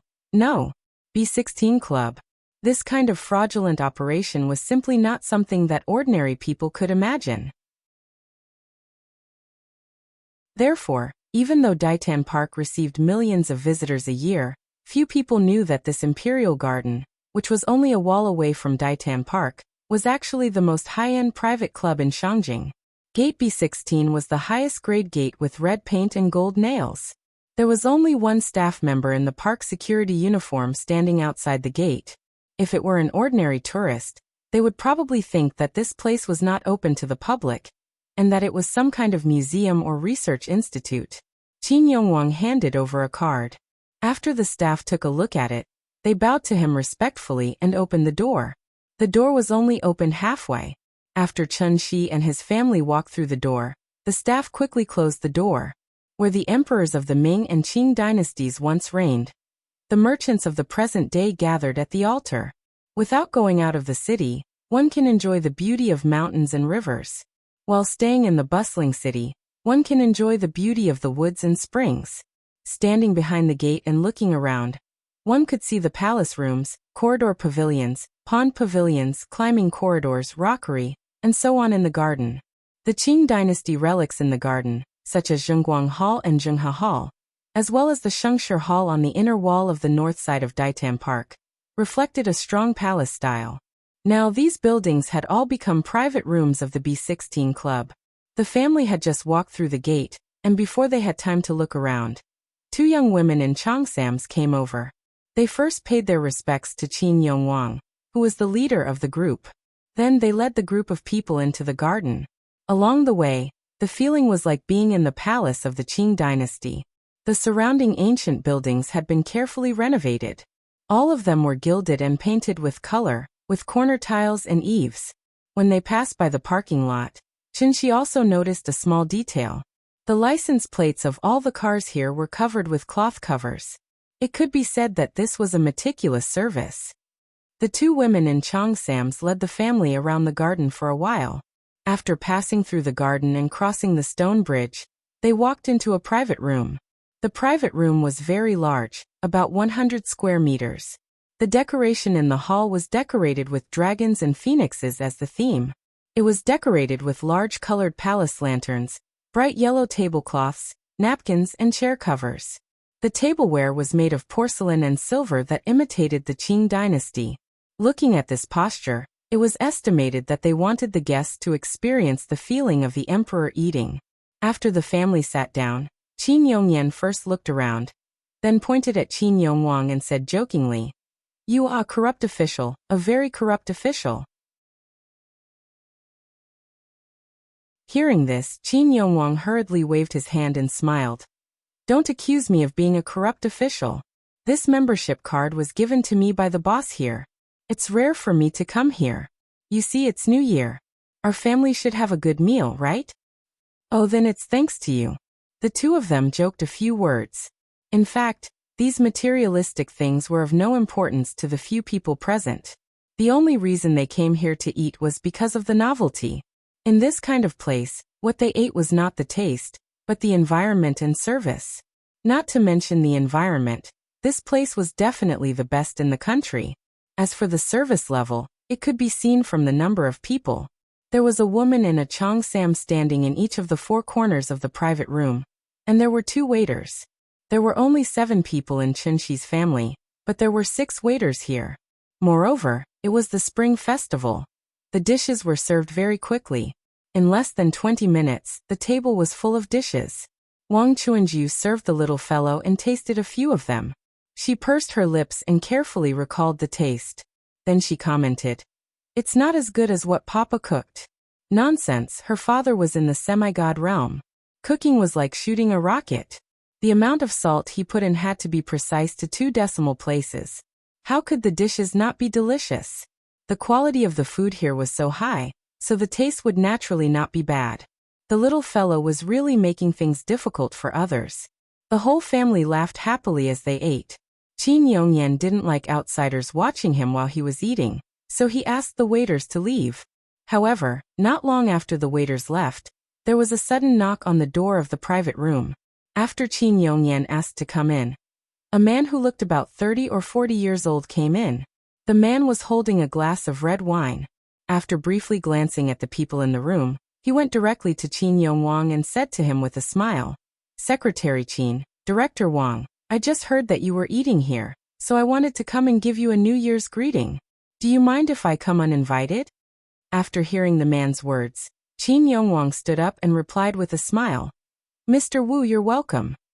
As he spoke, he picked up his glass and gently clinked it with Mr. Wu's.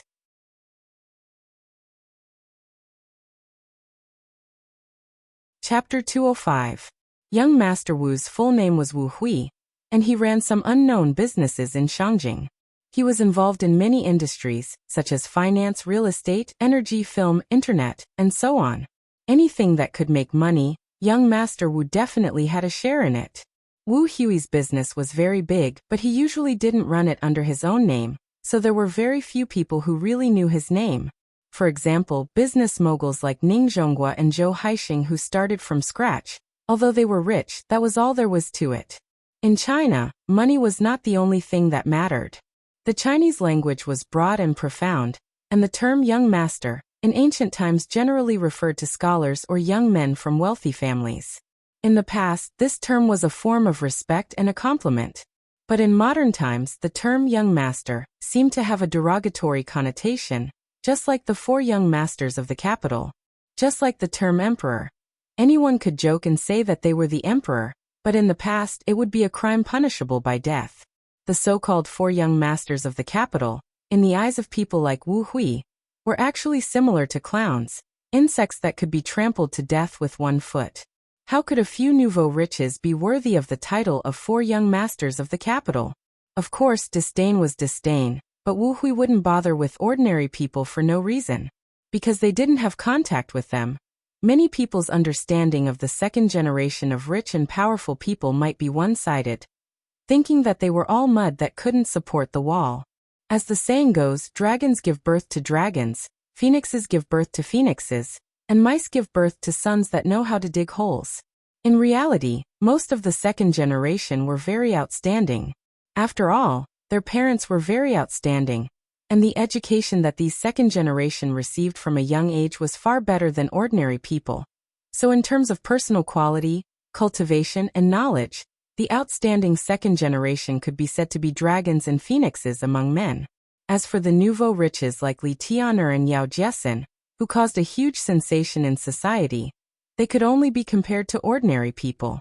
If they were placed in the real circle of second generation, this kind of trash wouldn't even have the qualifications to carry shoes for others. Wu Hui had shares in B16, so the waiter told him about the arrival of Qin Yongwang's family. Qin Yongwang took a glass of juice and clinked it with Wu Hui, then introduced his family to him one by one. When it was Chen Shi's turn, before Qin Yongwang could introduce him, Wu Hui laughed and said, "This? Could you be Mr. Chen?" Hearing this, Chen Shi stood up with the juice in his hand. He nodded and said, "Hello. Hello, hello. I've heard a lot about Mr. Chen. I didn't expect Mr. Chen to be so much younger than I thought."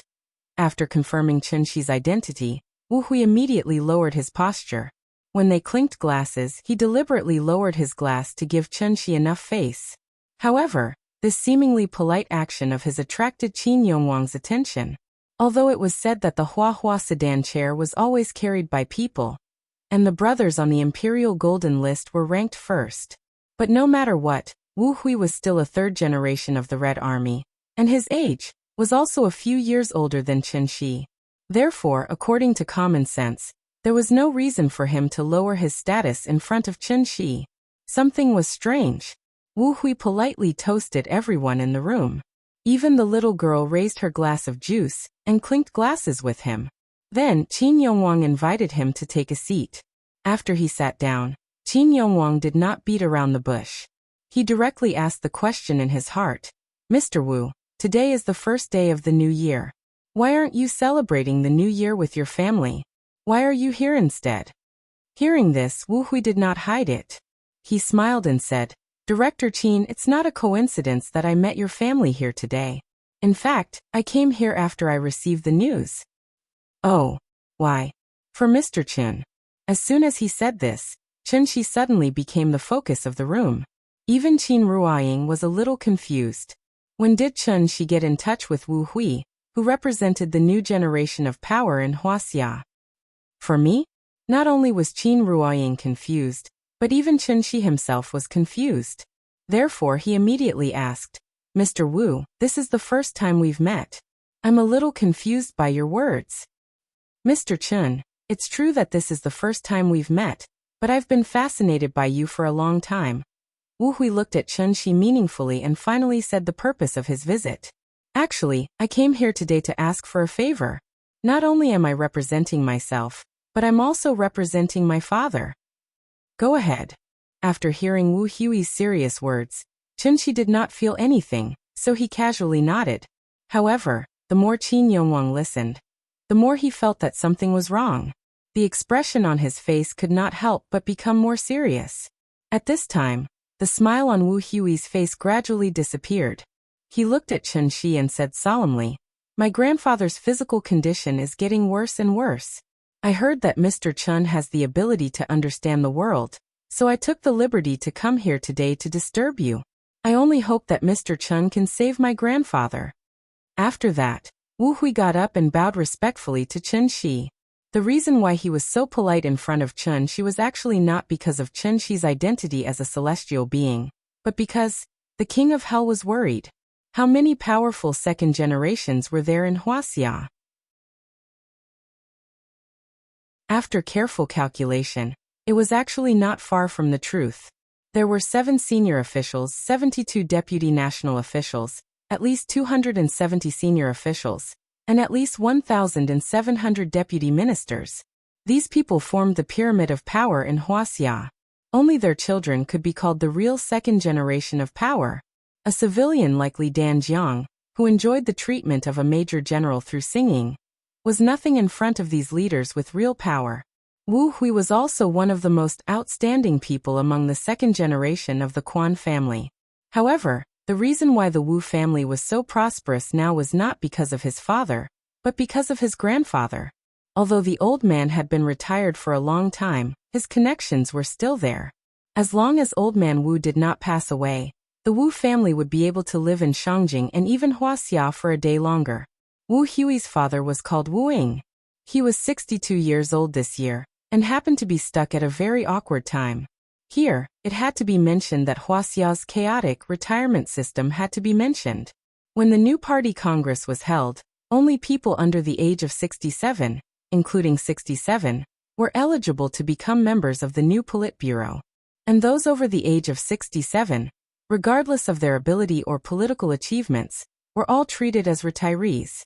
If anything happened to old man Wu in these 2 years, then Wu Ying was likely to stay in his current position until he retired. Perhaps he would be promoted again, but what awaited Wu Ying would be the vice chairman of the National People's Congress, or other similar positions. They were all at the deputy national level, but in reality, these positions were not as good as the senior officials with real power. Although they were promoted, they were actually demoted. Even if they were promoted, they would only retire to the second level. Not to mention Wu Ying. Even Wu Hui could not accept this situation. If Wu Ying could not pass this hurdle, then the Wu family's current glory would disappear with the old man's passing.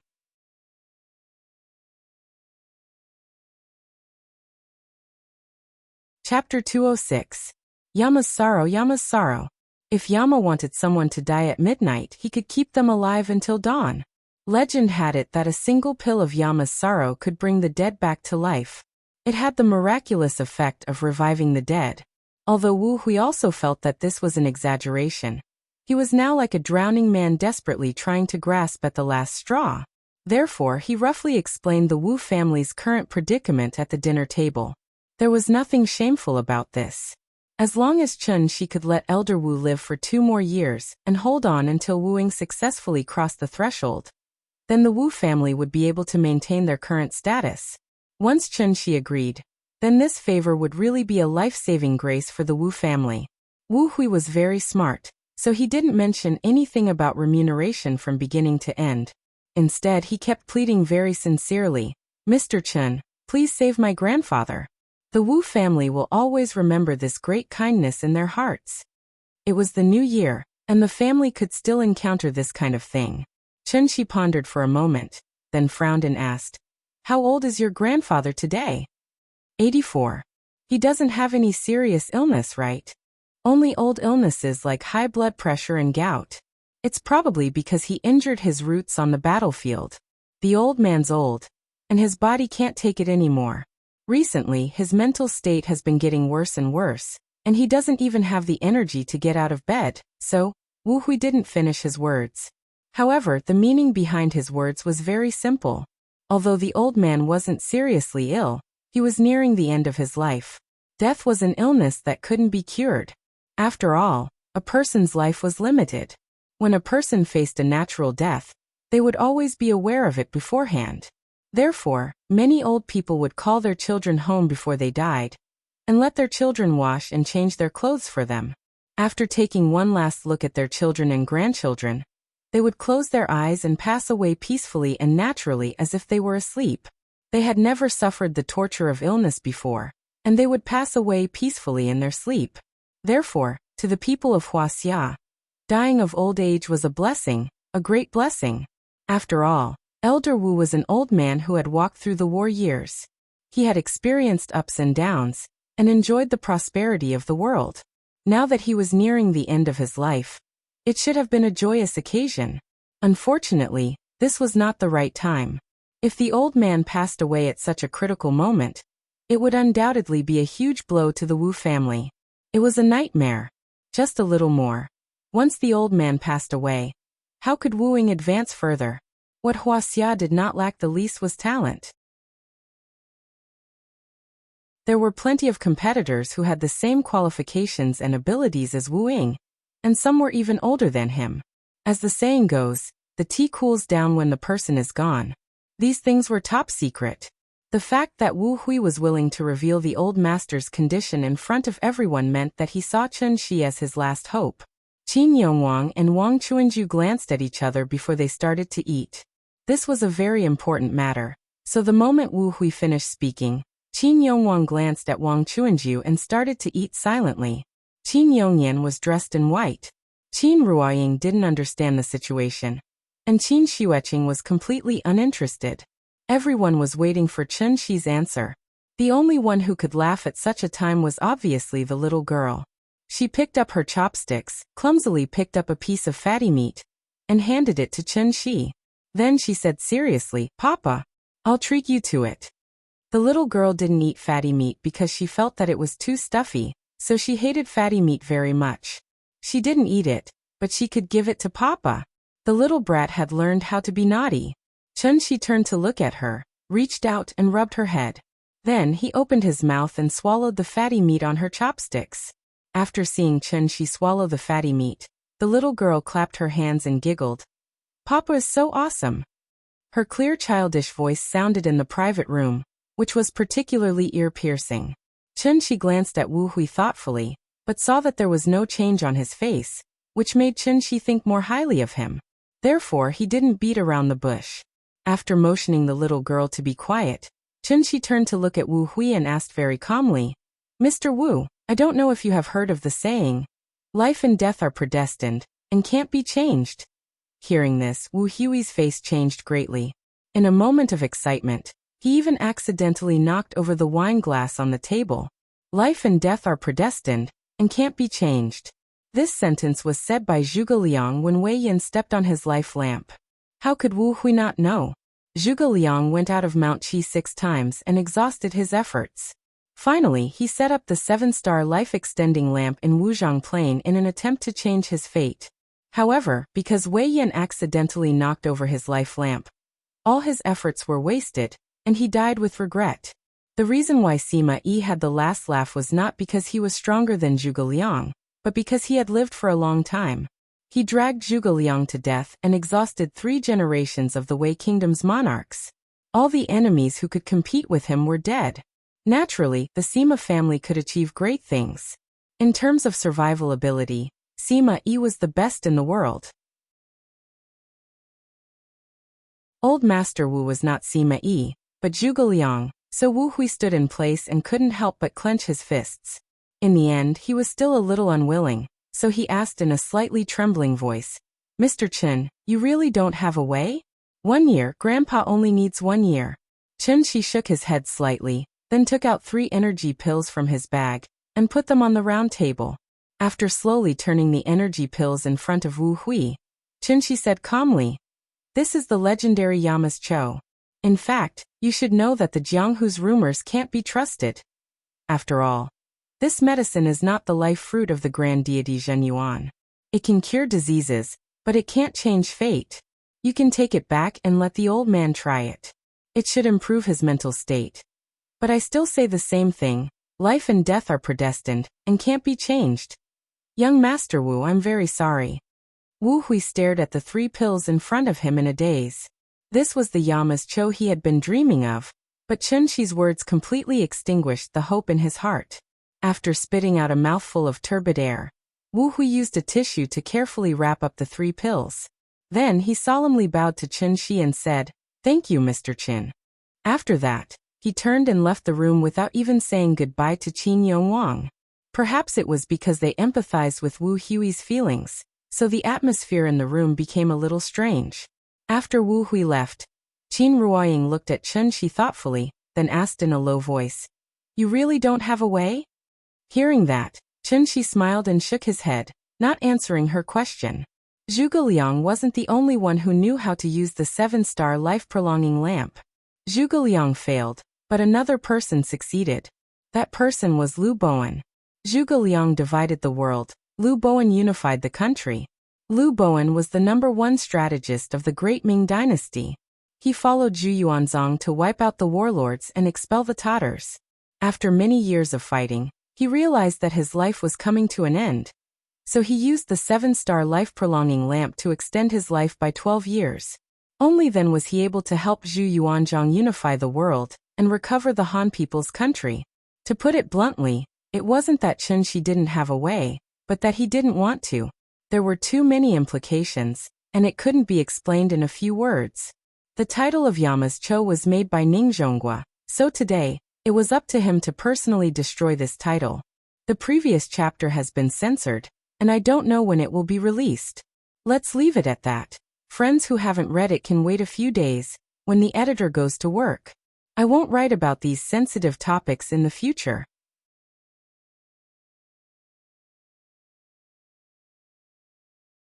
Chapter 207.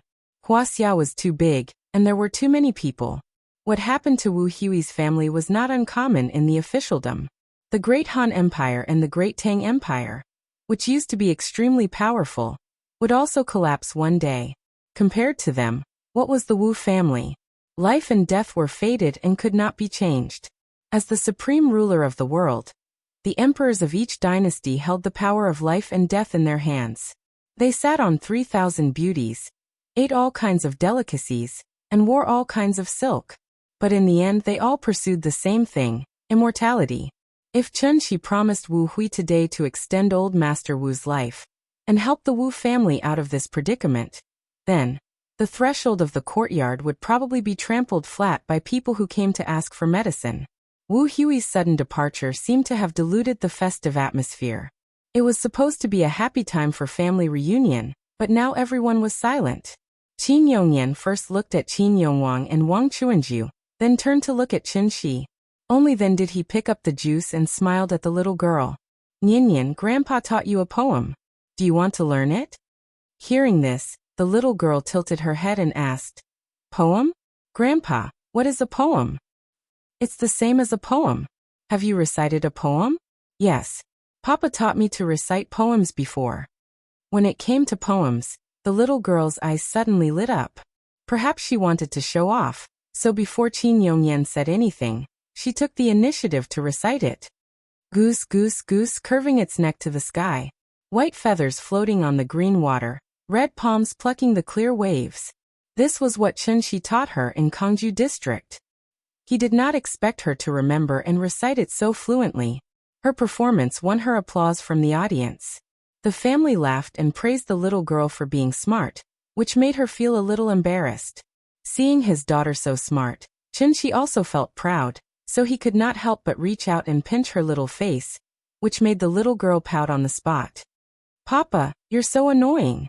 Even the little one knows how to be shy. With her interruption, the atmosphere in the private room became much livelier. At this time, Qin Yongyan chuckled and said, "Nian, lyrics are like poems. Do you want to learn?" The little guy's performance in reciting the poem had won the cheers of the entire hall. This made her extremely proud, so she immediately nodded and replied, "Yes." "All right, then listen carefully." Qin Yongyan stood up and his entire aura suddenly changed. It was as if he had come to the riverside and was looking at the torrential river.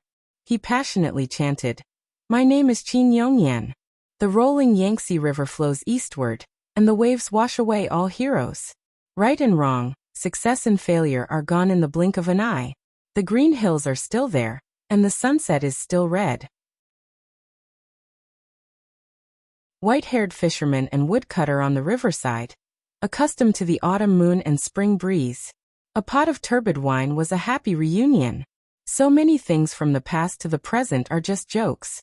So many things from the past to the present were all jokes. After hearing this, Qin Yongwang couldn't help but tilt his head and look at Wang Chuanju. He instantly understood what Qin Yongyan wanted to express. He didn't really want to teach the little guy to recite the poem. He just wanted to use this as an excuse to express his opinion on this matter. Compared to Qin Yongyan and Chen Shi's leisurely and complacent appearance, the couple's performance was indeed a bit too utilitarian. They were both martial artists, but because they had been in the Wu Lian government for a long time, they naturally couldn't avoid being contaminated with some official habits. However, this point was extremely detrimental to their martial arts cultivation. Qin Yongyan was giving them pointers. Everyone was smart, so there was no need to say anything. Just the little pointers would be enough. This song, Riverside Immortal, was the theme song of the 1994 version of The Romance of the Three Kingdoms. The little guy still hadn't watched The Romance of the Three Kingdoms, so this song was a bit too difficult for her to pronounce. Thus, after she rolled around for a long time, she found that she couldn't even remember the first line. Immediately, she pouted unhappily and shrank back into the chair. I can't recite it. I'm not going to recite it. Chen Shi was afraid that she would be deeply affected, so he quickly smiled and comforted her. Nian Nian, be good. It's not your fault that you can't recite it. Don't be discouraged. This song is really too difficult. When you go to school in the future, you will naturally recite it. Hearing this, the little guy still looked unhappy. She turned her head and didn't talk to Chen Shi. Her cute little appearance immediately made everyone laugh. Having a little one at home was like having a treasure. The little guy was now the happy fruit of the family. Her every frown and smile could affect the mood of the whole family. After lunch, the family left B16 and then drove to the bird's nest, ready to take the little guy there to ski. The bird's nest was happy during the ice and snow season. In fact, it was similar to the Shikahai ice rink, except that one was a frozen lake that turned into an ice rink, and the other was a snowy gymnasium that turned into a ski rink. There were only a few entertainment projects. The bird's nest had it, and the Shikahai also had it, but the little guy still had a lot of fun. She was now enjoying the supreme treatment. The whole family revolved around her. If she wanted something, she only needed to open her mouth. Naturally, her father or grandmother would run errands for her. This little guy was really spoiled to the sky. This spring festival was quite fulfilling. After the first day of the new year, in the next few days, the whole family drove around the capital to play. The whole family was mobilized just to make her have more fun. When the two brothers came back, they didn't know how the little guy would show off to them. Time flew, and in the blink of an eye, it was the 5th day of the new year. Qin Yongwang and Wang Chuanji were the senior cadres of the Wu Lian. After a spring festival, there were still a lot of things waiting for them to go back to deal with. Therefore, they could only say goodbye to the little guy with slight regret. After a few days of getting along, the little guy had already recognized Wang Chuanju as her great-uncle and grandmother. Now that she heard that she was leaving, she immediately showed a reluctant look. Just as the little guy and Wang Chuanju were lovey-dovey and unwilling to part, Qin Xueqing suddenly found Chen Shi. The set of skills you taught me, can I teach my parents? Although the sister-in-law's cultivation time was short, she had already tasted the sweetness of it. No matter what, she was still a daughter. Naturally, she wanted to show filial piety to her parents as soon as she had something good. Hearing this, Chen Shi nodded. No matter what, they were still a family. Naturally, he couldn't be stingy. However, this set of skills was after all an immortal cultivator's skill. If it was spread out, it would definitely cause a huge impact on the existing cultivation system on Earth. It might even affect the existing social order on Earth. Such an outcome was obviously not what Chen Shi wanted to see. Therefore, he could only use hints to warn his sister-in-law to keep it a secret. After Grandpa and Grandma left, the little guy was a little sad. However, Qinshi's words immediately made her eyes light up.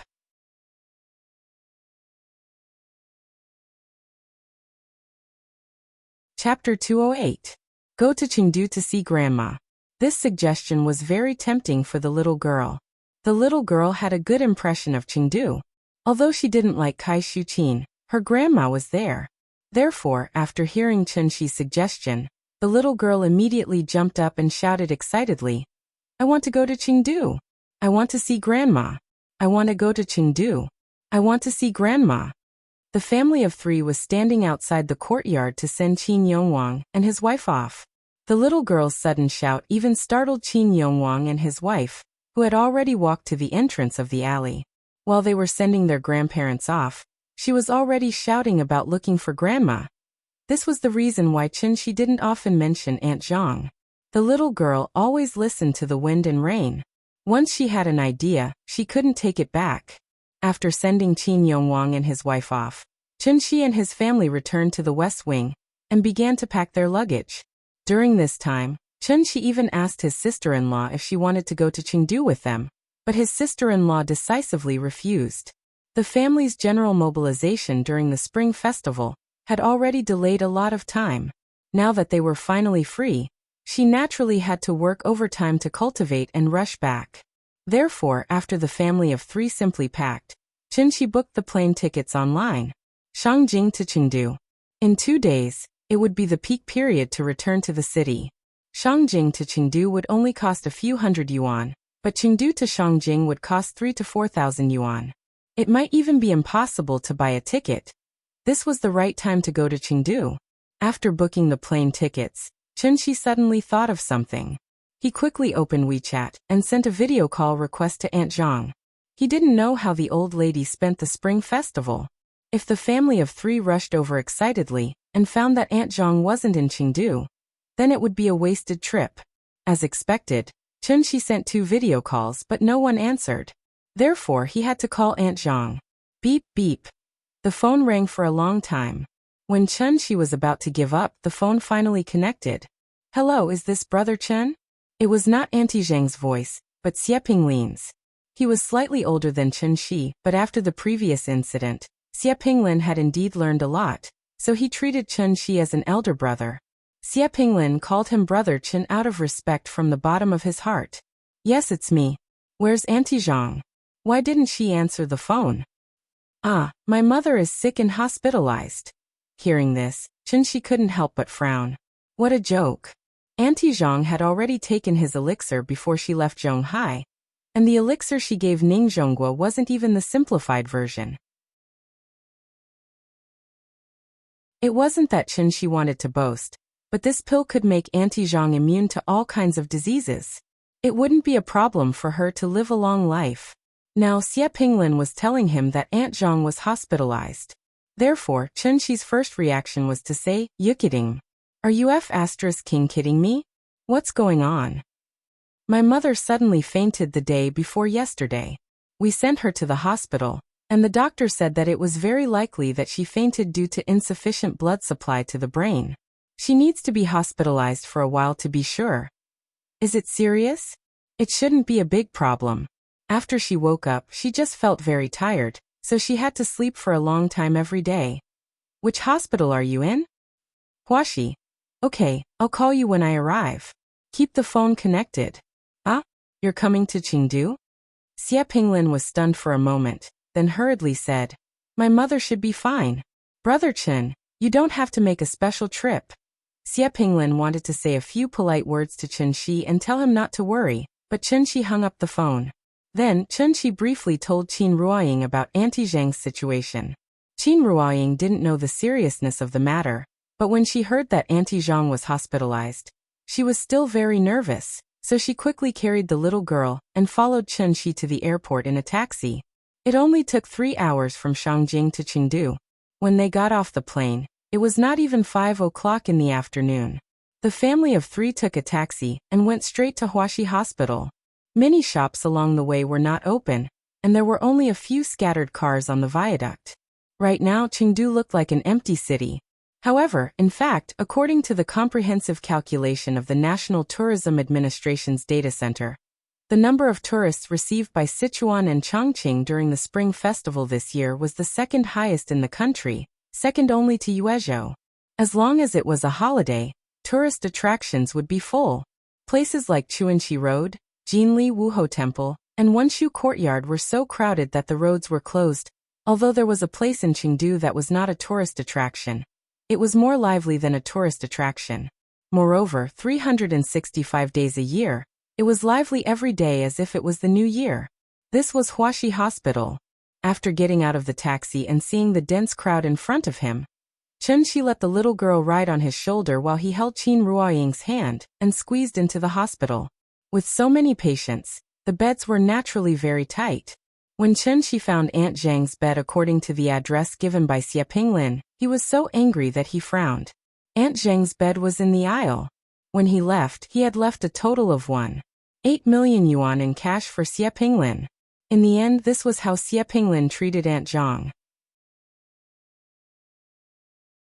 Xie Pinglin was serving the old lady water, so he did not notice Chen Shi and his family's arrival. The old lady's mental state was indeed very bad now. Her face was slightly sallow, and there was not much color on her lips. When Qin Ruoying saw her sick appearance, her eyes could not help but turn red. Aunt Zhang drank a mouthful of water. Just as she was about to lie down and continue to rest, she saw the family of 3 standing not far away. She blinked, thinking that she had seen wrongly. Seeing that, Qin Ruoying quickly went forward and sat by Aunt Zhang's bed, holding her hand tightly. Looking at Aunt Zhang who was half lying in front of her, Qin Ruoying could not help but feel a lump in her throat. She could not help but cry immediately. She had not seen Aunt Zhang for many years.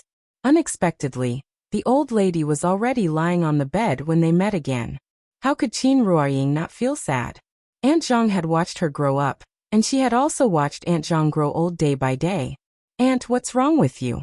Why are you so sick? Silly child, I'm fine. My body is fine. Look at you. Why are you crying? Isn't it inauspicious? Come, wipe your tears.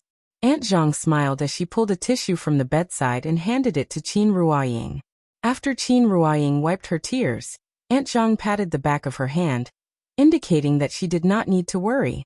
Then, Aunt Zhang turned her head to look at the little girl in Chen Shi's arms. Good granddaughter, come to grandma. The little girl was sitting in Chen Shi's arms, pouting as she looked at Aunt Zhang who was lying on the bed.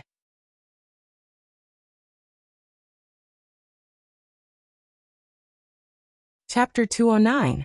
Although the smell of disinfectant was strong in the corridor of the hospital, there seemed to be an irrepressible stench in the air. The corridor was bustling with activity.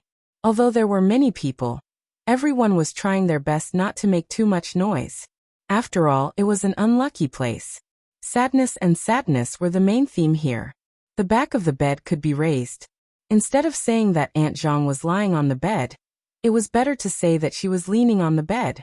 When the little girl saw her grandmother's sickly appearance, she immediately lay in her grandmother's arms and cried out sadly. When Aunt Zhang saw this, she immediately patted her little head and comforted her very kindly. Oh, my good granddaughter, what's wrong? Who bullied you? Tell Grandma. Grandma will stand up for you. Hearing this, the little girl's eyes turned red. She said with an aggrieved face, Grandma, don't be sick. I don't want you to be sick. All right, Grandma is not sick. Aunt Zhang took out a tissue and wiped the little girl's face. Then she pinched her little face and comforted her. Good girl, don't cry. Look at how many people are here, and you're still crying here. Don't you feel embarrassed? The little girl turned her head and glanced at both sides of the corridor. When she saw that many people were looking at them, she immediately sniffled a little embarrassedly. Then, she threw herself into Aunt Zhang's arms and hugged her tightly. Just when the little girl and Aunt Zhang were being lovey-dovey, Chen Shi came to Xie Pinglin's side. He patted Xie Pinglin's shoulder and walked to the side. When Xie Pinglin came over, Chen Shi asked directly, What did the doctor say? They did a Doppler examination in the morning. The report is just out. I've asked the doctor. The doctor said that acute cerebral blood supply is very common in the elderly. It's not a big problem. She just needs to pay more attention to her diet and rest. Is that so? Chen Shi pondered for a while. Then he looked at Aunt Zhang's bed and asked rather unhappily, "Are there no more beds in the hospital? Why did they arrange for her to be in the corridor?" There were several types of beds in the hospital. The most common ones were a 7-person room, a 3-person room, a double room, and a single room. As for the aisles, usually only patients with limited beds or financial difficulties would stay there. In the past 2 years, the housing prices in Chengdu had risen particularly fast. The prices in the Third Ring Road had exceeded 10,000, and the prices in the South Gate were as high as 20 to 30,000. However, Chunxi had not given Xie Pinglin 1 million, but 1,800,000. The money was more than enough to buy a house with 3 bedrooms and 1 living room. Moreover, Xie Pinglin and his wife had some savings. If Xie Pinglin really wanted to mistreat his own mother, Chunxi could only apologize to him. However, the real situation was not what Chunxi imagined. When Xie Pinglin heard Chunxi's question, he couldn't help but look at his expression. After realizing that Chunxi seemed to be a little angry, Xie Pinglin quickly explained, "It's not that there aren't enough beds, and it's not that I don't want to spend money. It's just that my mom doesn't agree. Originally, I arranged a double room for her, but after my mom woke up, she felt that there was nothing wrong with her. She was afraid that it would be a waste, so she insisted that the nurse move her to the aisles. She wouldn't listen no matter how I persuaded her. Since she didn't want to, I had no choice but to let it be." Speaking of this, Xie Pinglin was also quite depressed. In fact, the hospital bed fee was not too expensive. There were clearly beds in the ward, but as a son, he let his mother stay in the aisles. Therefore, he had been looked down upon by many people these 2 days. "Then it seems that I've misunderstood you. I'm sorry. It's okay. Brother Chen, you're treating me like an outsider." Xie Pinglin was still the same as before, not good with words. Therefore, Chunxi changed the topic and asked about their recent situation. Their child was still young. Once Aunt Zhang fell ill, there was no one to take care of the child. A place like the hospital was obviously not suitable for children to stay for long. So Kai Shuqin was now at home taking care of the child all day. The two of them chatted for a while. Seeing that Aunt Zhang had coaxed the little guy, Chunxi went to Aunt Zhang's bedside and took her pulse. Aunt Zhang's current situation was indeed similar to what the doctor said.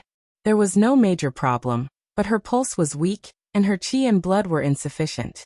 She would be fine after a good rest, a regular diet, and more exercise. However, it was precisely because of this that Chunxi felt a little strange. Could it be that his energy cultivation pill was really a fake and inferior product? How long had it been since Aunt Zhang returned to Chengdu? How did this happen? Thinking of this, Chunxi could not help but ask doubtfully, once acute cerebral blood supply deficiency occurs, it will come very suddenly.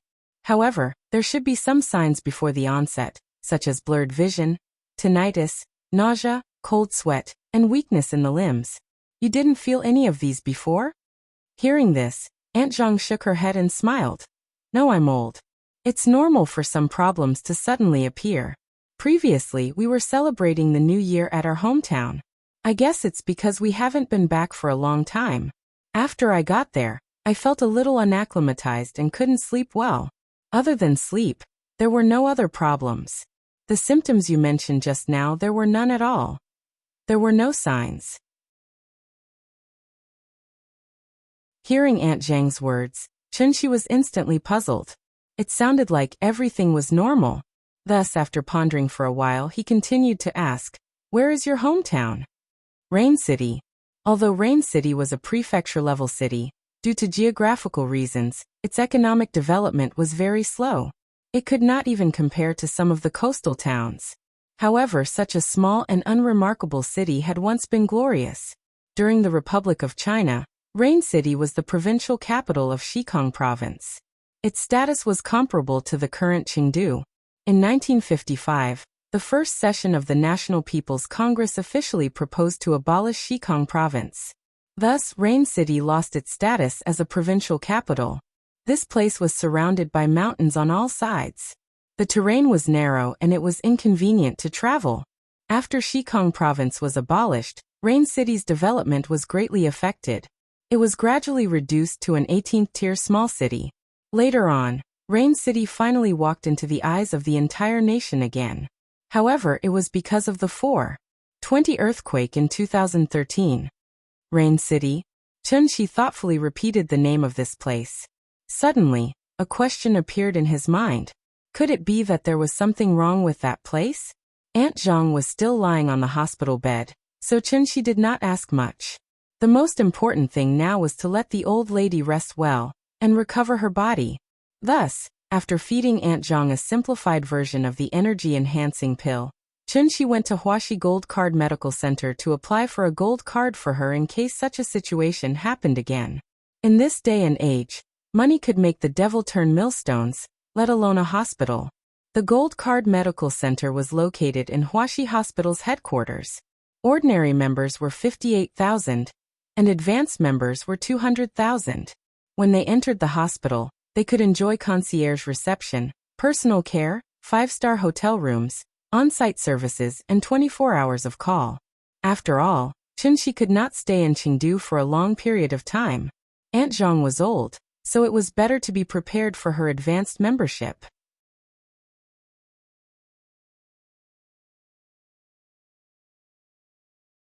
Chapter 210. Insufficient blood supply to the brain was mostly due to cerebral arteriosclerosis.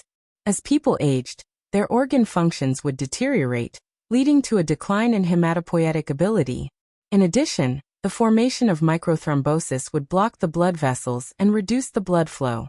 As a result, the brain would have insufficient blood supply to the brain. According to statistics, 80% of people over the age of 80 had insufficient blood supply to the brain. 70% of people over the age of 60 would have some degree of insufficient blood supply to the brain. Since it was caused by the blockage of blood vessels and the decline in hematopoietic ability, the effect of the meridian unblocking pill was obviously much better than the energy pill. Therefore, Chun-Shi refined a meridian unblocking pill for Aunt Zhang overnight. After the old lady took it, her complexion improved significantly. Aunt Zhang had come from a hard life and wanted to save every needle and thread. Although she knew that Chun-Shi was rich now, she still insisted on not wasting money. After staying in the Gold Card Center for one night, she insisted on leaving the hospital and going home. When they went home, Xie Pinglin took a taxi alone and walked in front. The family of 3 and Aunt Zhang sat in another car. This finally gave Aunt Zhang a chance to lecture him. The ward in the Gold Card Center was obviously very high class. Staying for one night was similar to staying in a hotel. How wasteful was that? She was not that delicate.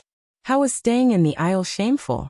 She was not in good spirits yesterday, so when Chun-Shi forced her to be transferred to another ward, Aunt Zhang did not say anything. Now that she was in good spirits, she naturally lectured Chun-Shi. She lectured Chun-Shi until he could not raise his head. In the end, even the little girl could not stand it anymore. She jumped into Aunt Zhang's arms and said coquettishly, "Grandma, Papa cares about you. Don't scold Papa. Oh, Nian has grown up. You know how to speak up for Papa now." Looking at the little girl's cute appearance, Aunt Zhang could not help but pinch her cheeks. She finally stopped complaining about Chun-Shi. The so-called traveling was actually going from a place that one was tired of to a place that others were tired of. It was already the 6th day of the Chinese New Year. The traffic in Jinli and Wuhou Temple had decreased significantly. Although there were still many tourists, it was not enough for the traffic police to block the road. The little girl wanted to eat hot pot, but when she saw the long lines of hot pot restaurants along the way, she immediately pouted unhappily. Thus, Auntie Zhang bought the hot pot base from the supermarket and prepared to make a small hot pot for her at home. When the group returned to 262 Wuhou Temple Street, Kai Shuqin was sitting on the sofa watching TV. But this time, when she saw Chun-Shi and his family enter the door, Kai Shuqin's attitude changed drastically. Before Aunt Zhang could call her, Kai Shuqin stood up and warmly invited Chun-Shi and his family to take a seat.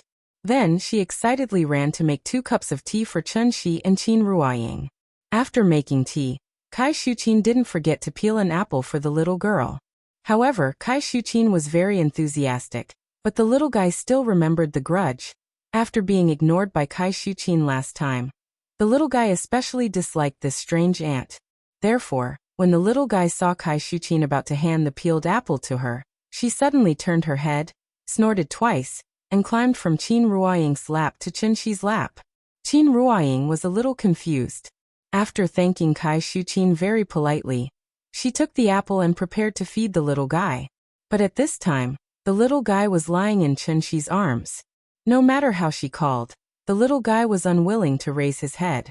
Kai Shuqin could not find a way out of this situation due to his outburst of anger. After smiling at Chen Shi a little awkwardly, Kai Shuqin let Aunt Zhang take care of the child, and she quickly walked to the kitchen to prepare dinner. Chen Shi used 1.8 million to solve the conflict in Aunt Zhang's family, and also made Kai Shuqin completely change. After all, the little guy was not a stingy person. She also saw the changes in Kai Shuqin. As a result, during dinner, the little fellow finally stopped giving her attitude and sat obediently on the chair to gorge himself on the food. At the end of the spring festival, the family happily ate the homemade hot pot. That taste, it was simply unimaginable. After dinner, the family prepared to go out for a walk. Aunt Zhang's house was diagonally opposite the Wuho temple, so when they walked to the street, they saw the street was full of red lanterns, and the street was full of tourists. The family came to the entrance of Jinli to take a look. After seeing that there were many tourists inside, they dismissed the idea. Therefore, Qin Ruoying suggested that they go to the movies. And her suggestion was immediately seconded by the little guy. The little guy had never seen a movie before. And it was not only her, even Aunt Zhang had never seen a movie before. Of course, it was not that Aunt Zhang had never seen a movie before, but she saw an old theater in the past.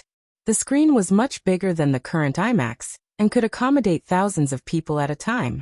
Aunt Zhang's impression of the cinema was still in the 1980s, so she did not really want to go. Seeing this, the little guy was immediately unhappy. He stomped his feet and insisted that his grandmother go with him. Aunt Zhang could not persuade him, so she had no choice but to agree. Therefore, Kai Shuqin went home to take care of the child, while Aunt Zhang and Xie Pinglin accompanied Chen Shi's family to the movies. When buying tickets, Chen Shi actually wanted to buy tickets to the Red Sea operation. However, the little guy was the main character today, so he had no choice but to buy Bonnie Bears. The 4 adults accompanied the child to watch an animated movie. After all, it was an animated movie for young children. Chen Shi originally accompanied the little guy into the theater with the mentality of completing a mission. However, after watching it, he felt that the movie was much better than he had imagined. Apart from the joy and humor, it was also filled with a strong sense of fatherly love and warmth. When the little guy saw the part where Baldi Chong missed his father, he actually cried. Perhaps it was because he thought of the time when he did not have his parents by his side. The little guy cried so hard that he could not stop no matter how Qin Ruoying comforted him. In the end, it was Chen Shi who comforted him that the little guy finally stopped crying. Now that she was crying, it was worth the price of the ticket. It was already very tiring to be highly focused while watching a movie. Moreover, the little guy had cried for a while just now, so he fell into a deep sleep as soon as he left the cinema. The cinema was not far from home, so they did not take a taxi on the way back. As they walked, Chen Shi started chatting with Auntie Zhang. Aunt Zhang, I heard that Rain City is also a tourist attraction? Look, it's rare for Nian Nian to come here. Why don't we go to your hometown and have some fun? Chen Shi was still brooding about the energy cultivation pill's failure, so he deliberately led the conversation to that place. However, when Aunt Zhang heard his words, she waved her hand and laughed. Rain City is a city. My hometown is dozens of kilometers away from Rain City. It's in a small town in the county. What's so fun about a remote place like that? The countryside is even better. Look, Nian Nian has been in big cities like Zhonghai and Shangjing since she was young. Let's take her to see the countryside. Maybe it will be good for her future growth.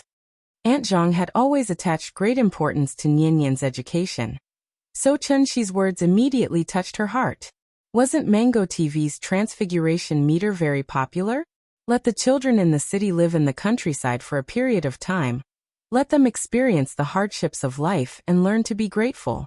Of course, the values of the program itself were distorted and lacked respect for people. The reason why the children fell was not because the family was rich, but because of improper education. Therefore, the education of the children was very important to the parents.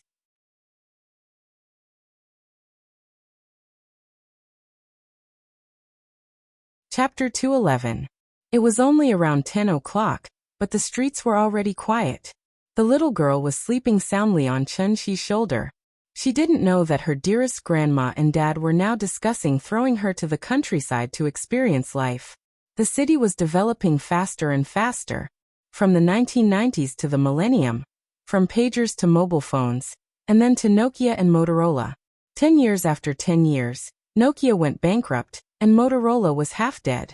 From the envied crown and Santala, to the streets full of Land Rovers and Kian, Wuxia went through waves of rapid development. Even credit cards weren't popularized yet, and it directly entered the mobile payment era. Primary school students used their mobile phones to buy crepes, and aunties used QR codes to collect money.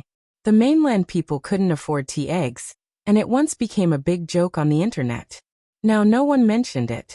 One would be recovered sooner or later. In another 10 years, who would dare to mention independence in Hong Kong and Tibet? Wuxia's development speed made the Western countries stunned. It also made them realize that the lion from the east had finally woken up. However, although the economic development speed was fast, some things obviously didn't follow the pace of economic development. Instead, they became slightly worse than before. In the past, everyone called farmers uncle. Later on, people began to call the farmers brothers. Later, the word farmer seemed to become a curse word. Now the so-called city people, who didn't have ancestors who were farmers. To use a word from the Spring Festival Gala to describe it, that was manic. People nowadays were too manic. A program like Transfiguration shouldn't have appeared. For the children in the city, this program undoubtedly gave them a good education opportunity. It let them see the hardships of ordinary people, so that they learned to respect and cherish their current life. However, for the children and parents in the countryside, this program brought them endless harm and doubts about themselves and society. The kind and simple rural children, after seeing the bright lights of the big city, would they ask one question? Why? Why did the second generation rich not have to worry about food and clothing for the rest of their lives? Why did the second generation poor not be able to walk out of the mountains for the rest of their lives? Education was never a matter of instant results. It was a long and drawn-out battle. From the moment Chen-Shi returned to Nian-Nian's side, he was already prepared for this battle. He wanted to teach Nian-Nian a lesson. What is a human? The nature of heaven and earth was the most precious. This rune was in the shape of an elephant's arm and shin. Mortals all follow the example of humans. Man means an upright animal that knows how to bow and humbly. As the saying goes, it takes 10 years for a tree to grow, but 100 years for a man to grow.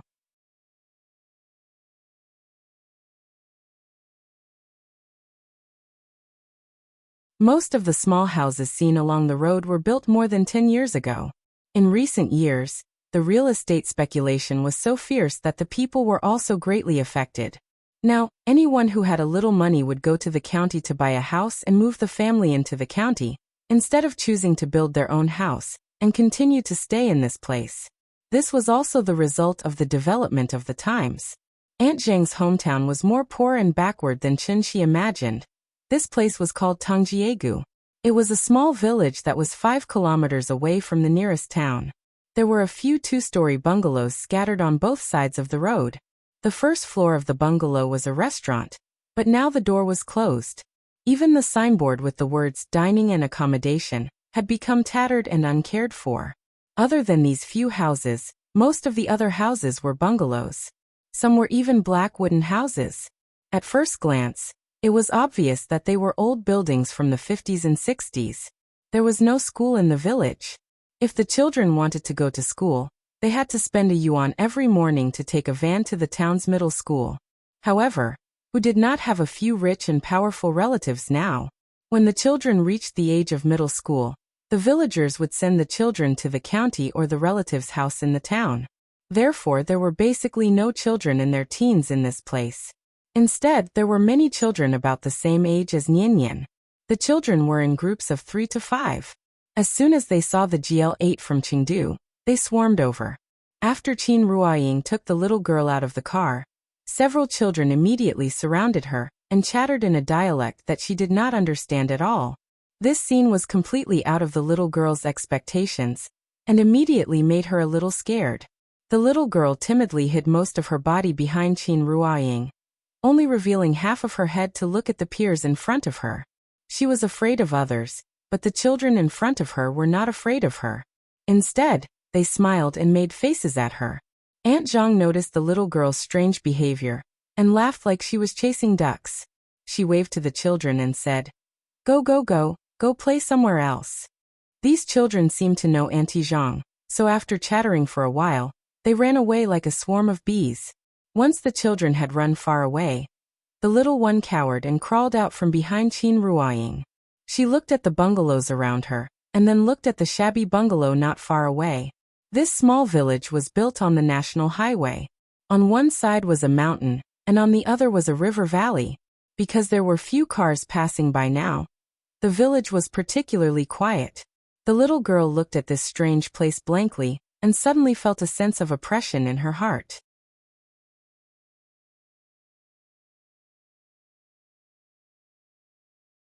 Chapter 212. The sunshine of the 7th day of the Chinese New Year shone on her head, but the little fellow's heart was cold. Was this the countryside? Why was it different from what she had imagined? National Highway 108 went straight through the village, and all kinds of old buildings were not arranged neatly on both sides of the street. The arrival of Chun Shi's family caused a lot of noise here, so that many villagers leaned out to observe them silently. The village was not big, and one could see the end of it at a glance. On the left side of the road was a mountain, and a muddy road went straight up the mountain. On the right side was the valley and large fields. The wheat fields in winter were not as beautiful as in autumn. The withered yellow straw was scattered on the field in a disorderly manner, and it was a scene of withering. The car had been booked by Chun Shi, but there were no hotels nearby, so the driver could only drive back to the county to stay. Of course, his expenses for these few days were naturally all on Chun Shi's head. The little fellow wanted to leave with the driver, but was stopped by Qin Ruoying. When she saw the GL8 turn around and drive away, the little fellow suddenly curled her lips. Looking at that pitiful little appearance, it seemed that she was about to cry. Qin Ruoying quickly hugged her in her arms and comforted her. "Nian Nian, be good. This is Grandma's home, don't be afraid. We'll stay here with Grandma for a few days and then go back. Don't you want to accompany Grandma?" Hearing this, the little fellow said with grievance, "I want to be with Grandma, but I don't like it here. I don't like it here. Mama, I want to go home." Children were always a little afraid of strangers, and this was a new environment that the little fellow had never been to.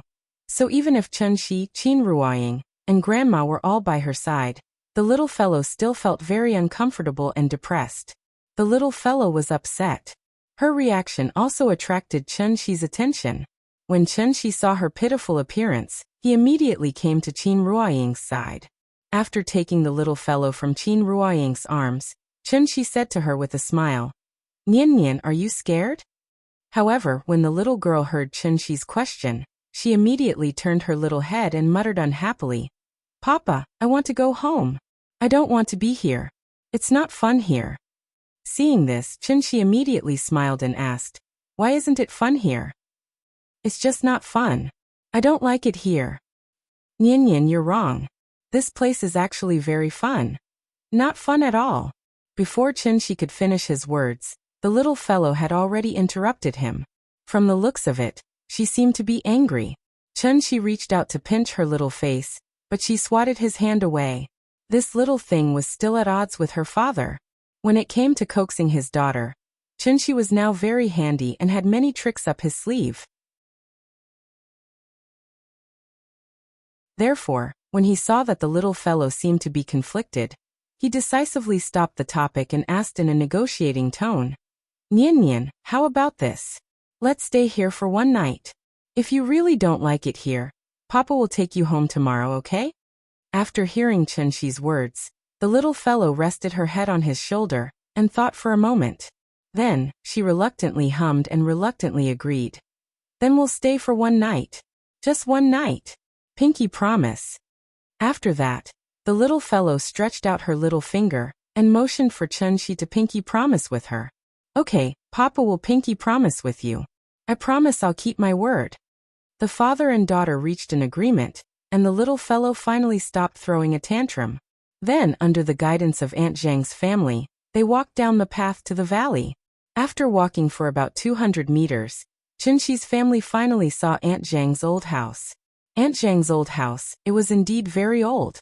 The living environment in the Kongju district was already very poor, but compared to Aunt Zhang's old house, it was really the difference between a villa hotel and a small train station hotel. This house was built by Aunt Zhang's father's generation. The main materials were wood and yellow mud.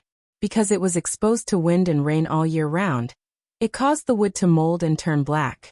Therefore, when looking from the outside, the whole house was somewhat dark.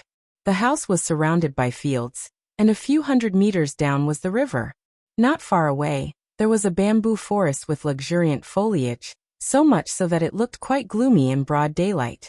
In the morning, Chengdu was still bustling, but after 3 hours, they came to such a quiet and backward little village. Not to mention the little fellow, even Qin Ruoying was somewhat not used to it. Although the little fellow had already agreed to stay here for one night, when they were close to the house, she was still somewhat unwilling. She kept twisting her body and shouting for Chun-Shi to put her down. Chun-Shi did not say much to her. He carried her directly into the house.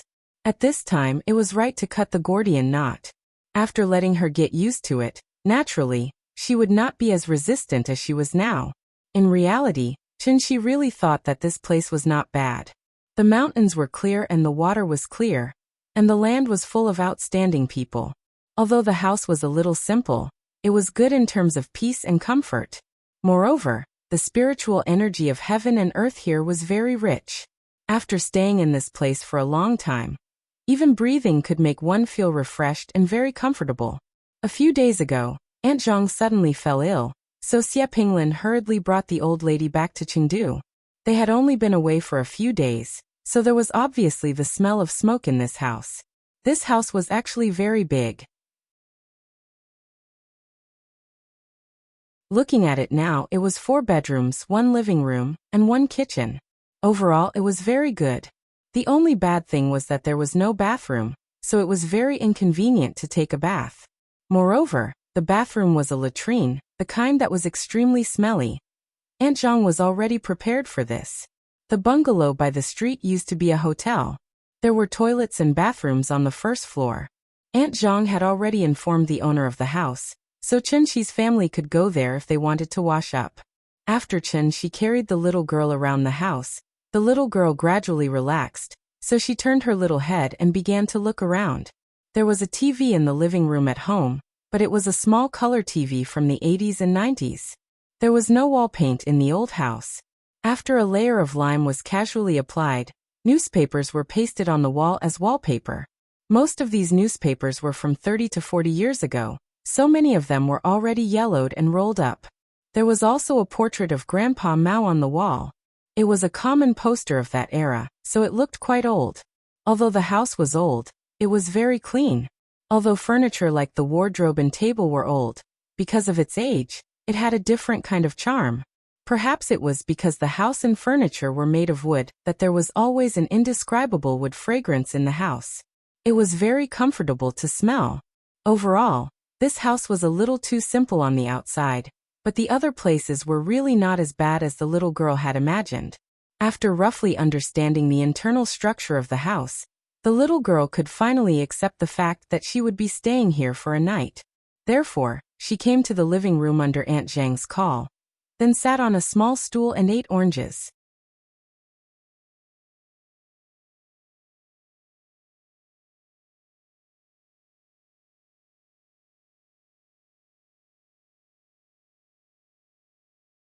Chun-Shi hurriedly hugged the little fellow into his arms and comforted her, and then looked back with a livid face. There was a person behind them. Chun-Shi knew about the arrival of this person, but he thought that the other party was a villager here, so he did not pay attention to him. But he did not expect that after seeing this person, the little fellow was so scared that she burst into tears. A mistake. Because there was no divine sense, Chun-Shi could only perceive with his 5 senses. After hearing it, he did not look back. When he turned around, he finally understood why this person was able to scare the little girl to tears. It was a woman. An old woman whose specific age could not be determined. Her face was haggard, and her hair was silver. She looked like an ordinary old lady. But what was truly shocking was her attire. This old woman was wearing a brightly colored old-fashioned wedding robe. It was bright red, as dazzling as a young girl who was about to get married. The withered old woman was wearing a bright red wedding robe, and there was an indescribable strangeness about her. Chun-Chi's expression turned cold. After picking up the little fellow from the ground, he gently pressed the little fellow's head into his arms. Then, Chun-Chi's figure suddenly disappeared. When he reappeared, he was already standing in front of the old woman. Chun-Chi did not stand on ceremony. With one hand holding the crying little fellow, he directly slapped the old woman's head with the other. However, after Chun-Chi's slap, the old woman did not dodge, as if she did not see it. Her gaze was dull, and she was probably either retarded or stupid. Chun-Chi did not want to hurt her, but wanted to see her condition. As expected, she was just an ordinary old woman. The only difference was that she had lost her young soul. The little fellow's cries were very loud, and the moment she started crying, it had already alarmed Aunt Zhang in the room. Aunt Zhang quickly ran out of the room. When she came to the courtyard and looked at the bamboo forest, Chun-Chi had already returned to his original spot with the little fellow, and looked at the old woman from afar.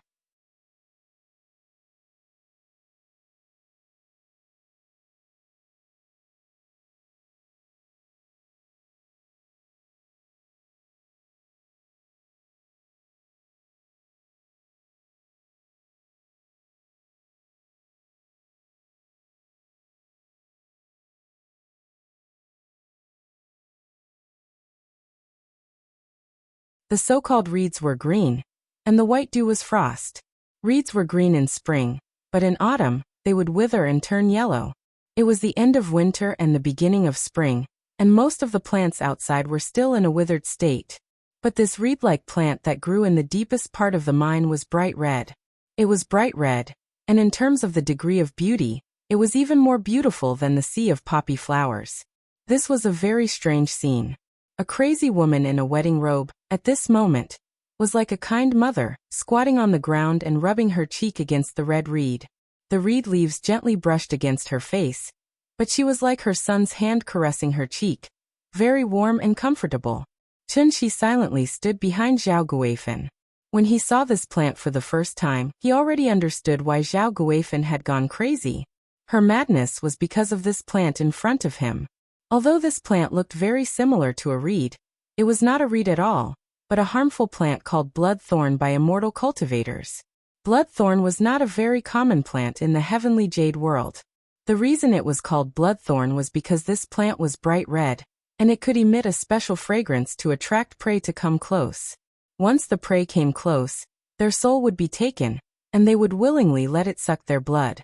It was strange enough that a plant that only existed in the heavenly jade world appeared on Earth, but what made Chun-Chi feel even more strange was, bloodthorn was a clump of plants, and as long as it grew, it would definitely grow in patches, like reeds forming a reed marsh.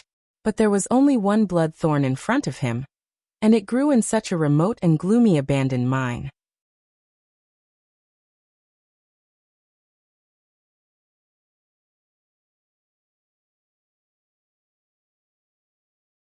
In the heavenly jade domain, a large-scale bloodthorn sea would be classified as a forbidden area by cultivators, and no one would trespass. This was because in addition to causing hallucinations to trap prey, this plant could also directly launch a mental attack. An ant could not bite an elephant to death, but what if the ants became a disaster? The overwhelming number of ants swarmed forward. Not to mention the elephant, even the blue whale would be eaten up in an instant. Although there was only one bloodthorn here, it was still very aggressive. After discovering Chun-Chi, it directly launched an invisible spiritual attack at Chun-Chi. But it was a pity. It did not know who it had provoked today. Without seeing Chun-Chi do anything, he just stared and the soil under the bloodthorn directly loosened and exploded. Then Chun-Chi gently waved at the bloodthorn. This bloodthorn was immediately uprooted by an invisible vital energy, and flew directly into his hand. When the bloodthorn was planted on the ground, it was about a meter tall. After being uprooted, the roots below were at least 30 centimeters long. Its roots were similar to the roots of a reed, and there were many adventitious roots on it. When the bloodthorn was uprooted by Chen-Shi, the adventitious roots on its roots suddenly twisted crazily like earthworms, which looked very disgusting. The bloodthorn lived by devouring souls and blood essence. After being used as medicine, it would naturally be very beneficial to the soul and blood essence of immortal cultivators. Wasn't this the main ingredient that Chen-Shi lacked now? The bloodthorn kept twisting in Chen-Shi's hand, and at the same time, it kept trying to send out spiritual attacks to disturb Chen-Shi's thoughts. Chen-Shi found it long-winded, so he directly grabbed its stem with both hands. Following a soft caw sound, Yi Zichen's eyes lit up. This bloodthorn was directly broken into two by him. The world was finally quiet. Because Zhao Guifan was directly pulled back by Chen-Shi, she was now unconscious. After Chen-Shi cast a meditation spell on her, he used vital energy to support her, and then walked back along the original path. When Chen-Shi came to the fork again, he suddenly stopped. The mine was very quiet. There were usually bats in the cave, but it was winter now. Although bats were warm-blooded animals, they also needed to hibernate. So this abandoned mine was very quiet, and only the faint sound of water dripping could be heard. Chen-Shi stood at the fork and paused for a moment.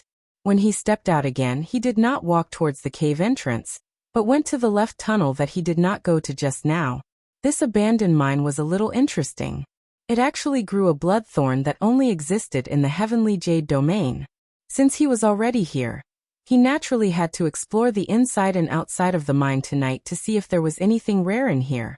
Chen-Shi walked along the left tunnel.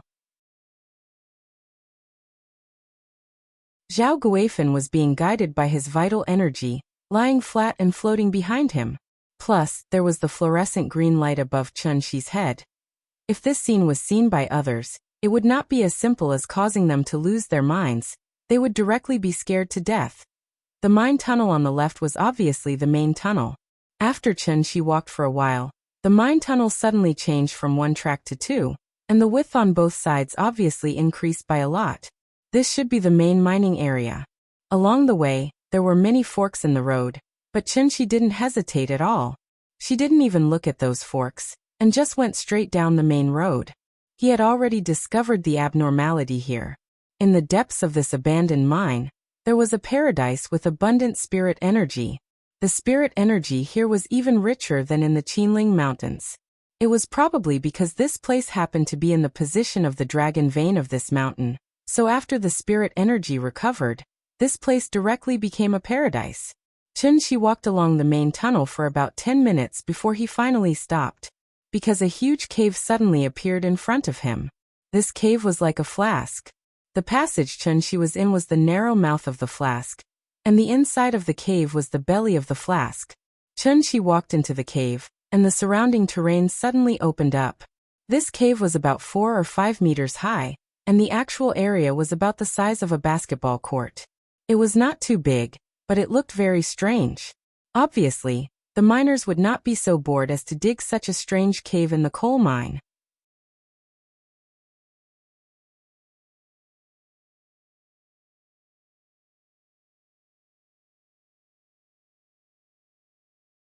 Wuxia is yang, Jiayin is yang, Bingshu is yang.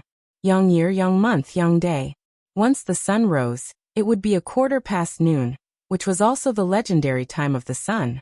It was clearly a sunny day, but Chen-Shi found such a sinister and evil arrangement in this gloomy and abandoned mine.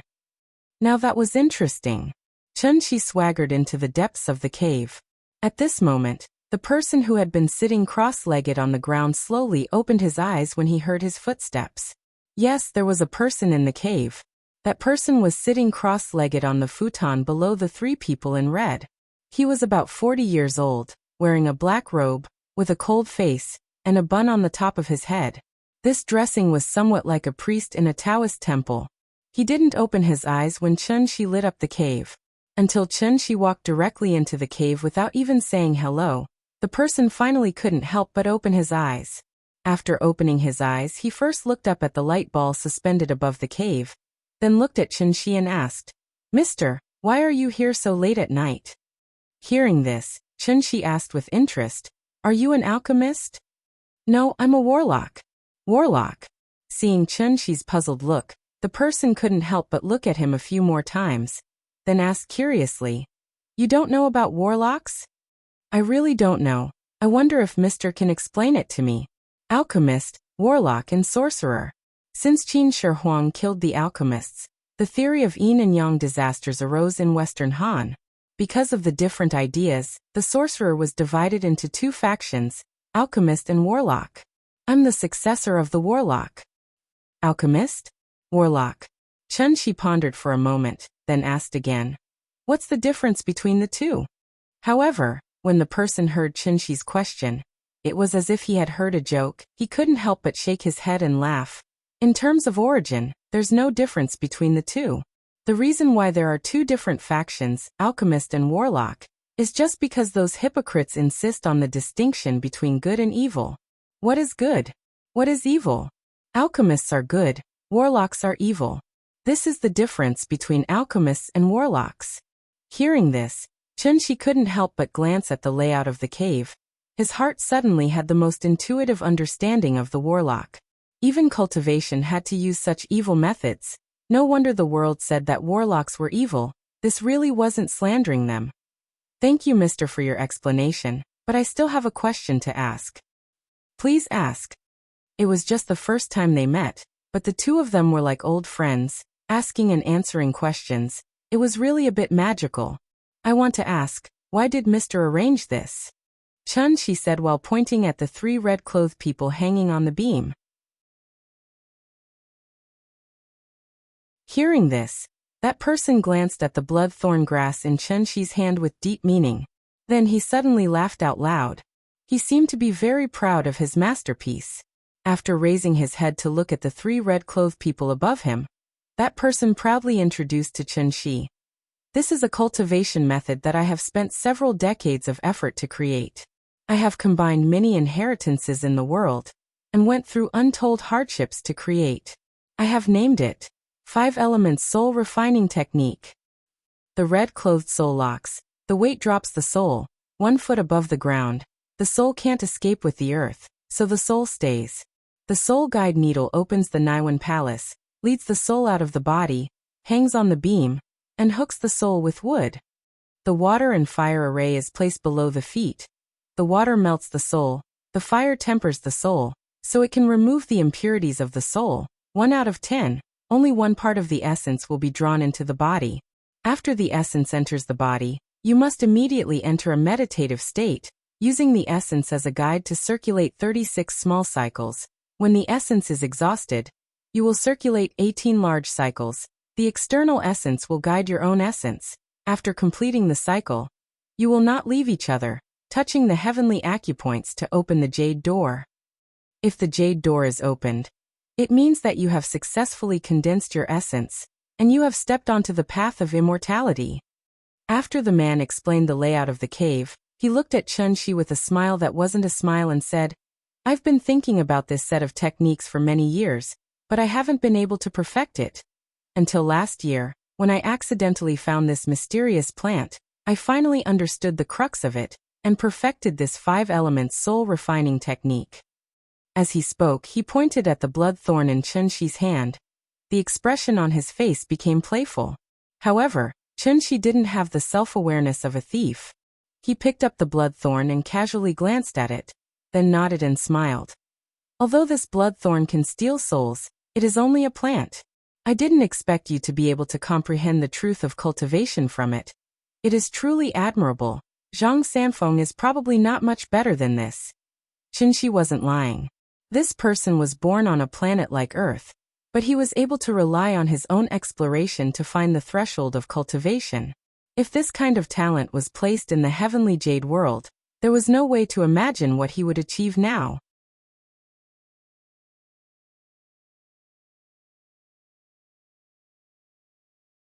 Chapter 218.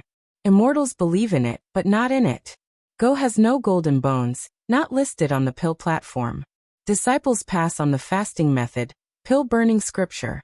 Only asking for hard work, In 100 years you will not succeed. Sad dream of immortals, a dream that misleads a lifetime. Sad dream of immortals, a dream that misleads a lifetime. Compared to the Song of Everlasting Regret, Bai Juyi's dream of immortals was not very famous.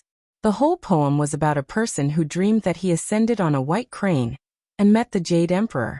The Jade Emperor said that he had the talent to cultivate immortality, so he abandoned his wife and daughter and hid in the mountains for decades. However, he failed to become an immortal and wasted his life. Wasn't the person standing in front of Chun Shi the real-life dream of immortals? If the jade door opened, it meant that he had successfully condensed his qi and stepped into the path of immortality. This person actually managed to find the right direction by relying on his own groping. Such talent and aptitude really made people exclaim in admiration. But unfortunately, when one's strength was limited, one could only do one's best and wait for destiny. Now that the spiritual qi of heaven and earth had recovered and was so abundant, by refining the spiritual qi of heaven and earth, one could gradually accumulate true essence, and then use it to break through the jade door. Once this door opened, one could naturally step into the early stage of qi refinement. Although he had found the right direction, his cultivation method was wrong, which led him to go astray and create this extremely evil 5 elements soul refining technique. Just like the great star-sucking technique, it seemed to allow one's cultivation to progress rapidly, but in reality, it was not far from qi deviation. Therefore, Chun Shi asked seriously, "May I know your name, sir?" Hearing this, the person laughed and said, "My surname is Sun, and my name is One. I am of the lineage of the virtuous master, and have a history of nearly 2,000 years. Mr. Sun, you said that if the jade door opened, one would step into the path of immortality. Is this the so-called immortal secret technique?" After saying this, Chun Shi pointed at the strange layout in the cave. He had a half-smile on his face. It looked like he was asking for guidance, but in fact he was questioning. As expected, when Sun Wen heard Chun Shi's question, his expression suddenly froze. But then he suddenly laughed even louder than before. "Fellow Taoist, that's a good question. This old man has been searching for the Tao of immortality for more than 60 years.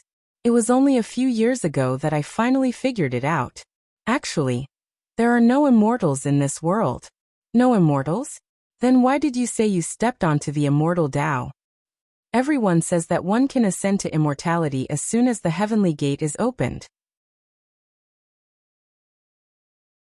Then I would like to ask, in the past 100 years, has anyone ascended to immortality? Successfully flew into the gate of heaven? I'm afraid they haven't even seen the shadow of the heavenly gate. They worship ancient books all day long as if they're their ancestors. Can they become immortals just like that? Hearing this, Chun Shi looked at Sun Wen thoughtfully and didn't say anything. When Sun Wen saw his expression, he immediately smiled proudly and said, "In fact, as far as this old man knows, this celestial being is not the end, but the starting point." As soon as these words were spoken, they resounded throughout the cave like the sound of metal being thrown to the ground. The celestial being was not the end, but the starting point. In a sense, this statement was not wrong. The celestial being was almost above the foundation establishment stage, and below the Jindan stage. They who had yet to condense a golden core could only be regarded as low-level cultivators. They had not touched the threshold of the immortal Tao at all. At this point, Sun Wen suddenly let out a burst of strange laughter, as if he was mocking something. He said with a look of disdain, "Those people keep talking about Elysium all day long, and count on Elysium for everything. They're completely putting the cart before the horse. The path of flowers has never been swept by a destined guest, but the gate of heaven has been opened for you from now on. It's not that one can only ascend to immortality after opening the gate of heaven, but that the gate of heaven will only be opened for you when one's cultivation has succeeded." Very insightful. Chun Shi nodded sincerely, expressing his agreement with Sun Wen's words. Sun Wen's point of view was completely different from the village's point of view. Clearly, there was still a lot of debate about the legend of the gate of heaven in this world. Chun Shi didn't say anything. After Sun Wen finished his last sentence, he suddenly closed his mouth and looked at him with a faint smile. The cave was strangely quiet. A gust of cold wind came from nowhere. When the wind blew, The 3 red-clothed people hanging on the beam suddenly started to sway. It looked like 3 red-clothed female ghosts were dancing in the cave. Chun-Shi held the blood-thorn grass and stood casually not far from the cave entrance. Sun Wen looked at the bold young man in front of him with a half-smile. After a moment of silence, Chun-Shi finally broke the silence. "I have another question to ask. Please speak." "Sir, why are you telling me these things?" Hearing this, Sun Wen suddenly laughed and said, "This old man has been in seclusion for a long time, and it's been many years since I've chatted with someone like today." Speaking of this, Sun Wen's expression changed, and a fierce light appeared in his eyes.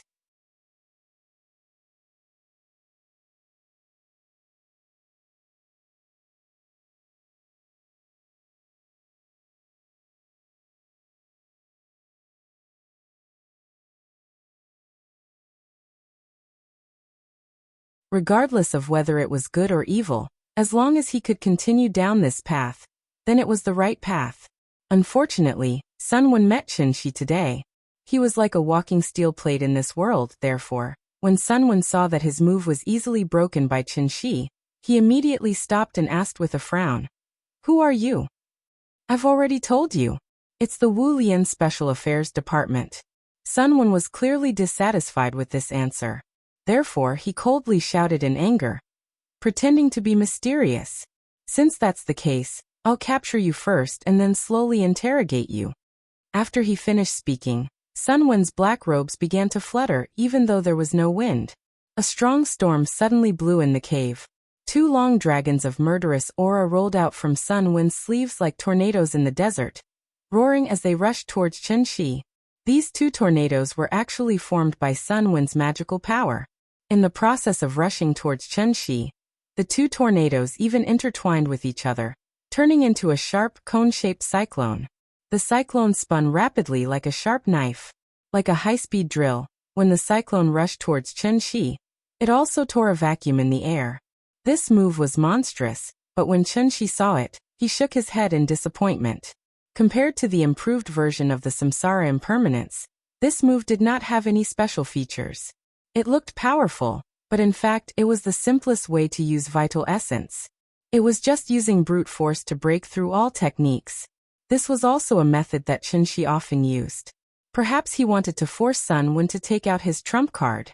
So when the cyclone rushed towards him, Chun-Shi raised his left hand, like fishing in the water. He directly reached into the center of the cyclone, and then he squeezed hard. This fierce cyclone was like a poisonous snake that was pinched by him. After struggling helplessly for a while, it turned into countless bursts of energy and dissipated. The chi that scattered in all directions hit the rock walls of the cave, and like a machine gun, countless stones fell from the rock walls with a crackling sound. The rubble fell to the ground, and a rustling sound was heard. Under Sun Wen's incredulous gaze, Chun-Shi calmly raised an index finger, then smiled slightly. "You still have one last chance to make a move, don't let me down." "You." Hearing this, Sun Wen could not help but widen his eyes. The hair on his body stood up, and the expression on his face was like he had seen a ghost. It was no wonder he was afraid. The move just now was Sun Wen's own killing move. In terms of lethality, it was a bit stronger than the Samsara Impermanence. It was not that he was boasting, but as long as this move was used, even a great master in the gang state would be instantly turned into minced meat. But after Chun-Shi put her hand in, she acted as if nothing had happened. Sun Wen couldn't help but have some thoughts of retreating. Who was this young man? Did he come here specifically for him? Because he could not figure out Chun-Shi's background.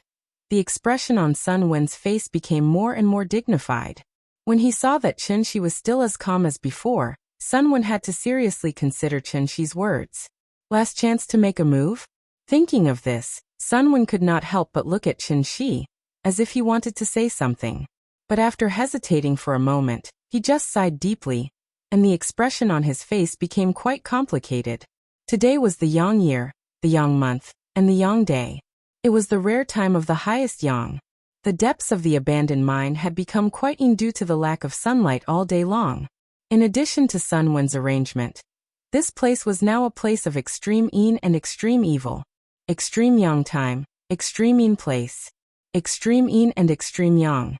He wanted to use this arrangement to help him break through to the celestial being realm, but he did not expect this arrangement to become his killing move in the end. Thinking of this, Sunwon could not help but clench his teeth. He suddenly put his hands together in front of his chest, and directly made various seals. As he kept making seals, yin and yang formation slowly condensed and formed in front of his chest. Seeing this, Chunshi was not anxious at all. He was now like a cat teasing a mouse. Because this was the first time Chunshi came into contact with a necromancer, he wanted to thoroughly understand the cultivation system of the necromancer lineage. He only gave Sunwon 3 chances to make a move. This was already the 3rd time.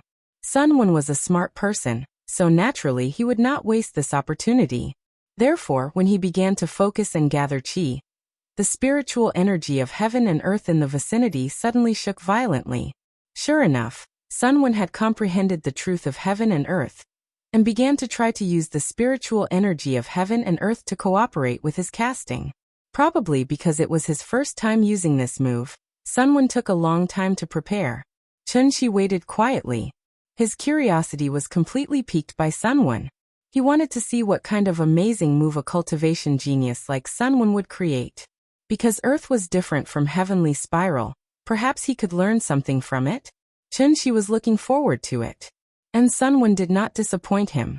When the yin and yang formation condensed in front of Sunwon's chest, it immediately turned into a black and white yin and yang fish.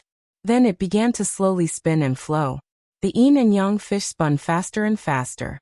In the blink of an eye, the 2 yin and yang fish seemed to have completely merged into one, turning into a hazy gray that represented chaos. Black and white blended and returned to chaos. At this moment, Sunwon suddenly let out a roar.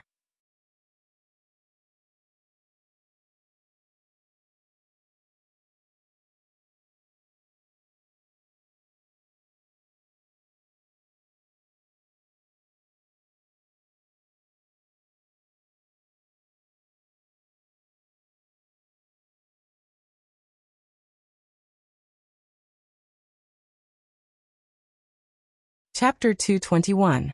The next day, dawn had just broken when the villagers who had woken up early realized that there were many police cars in the village.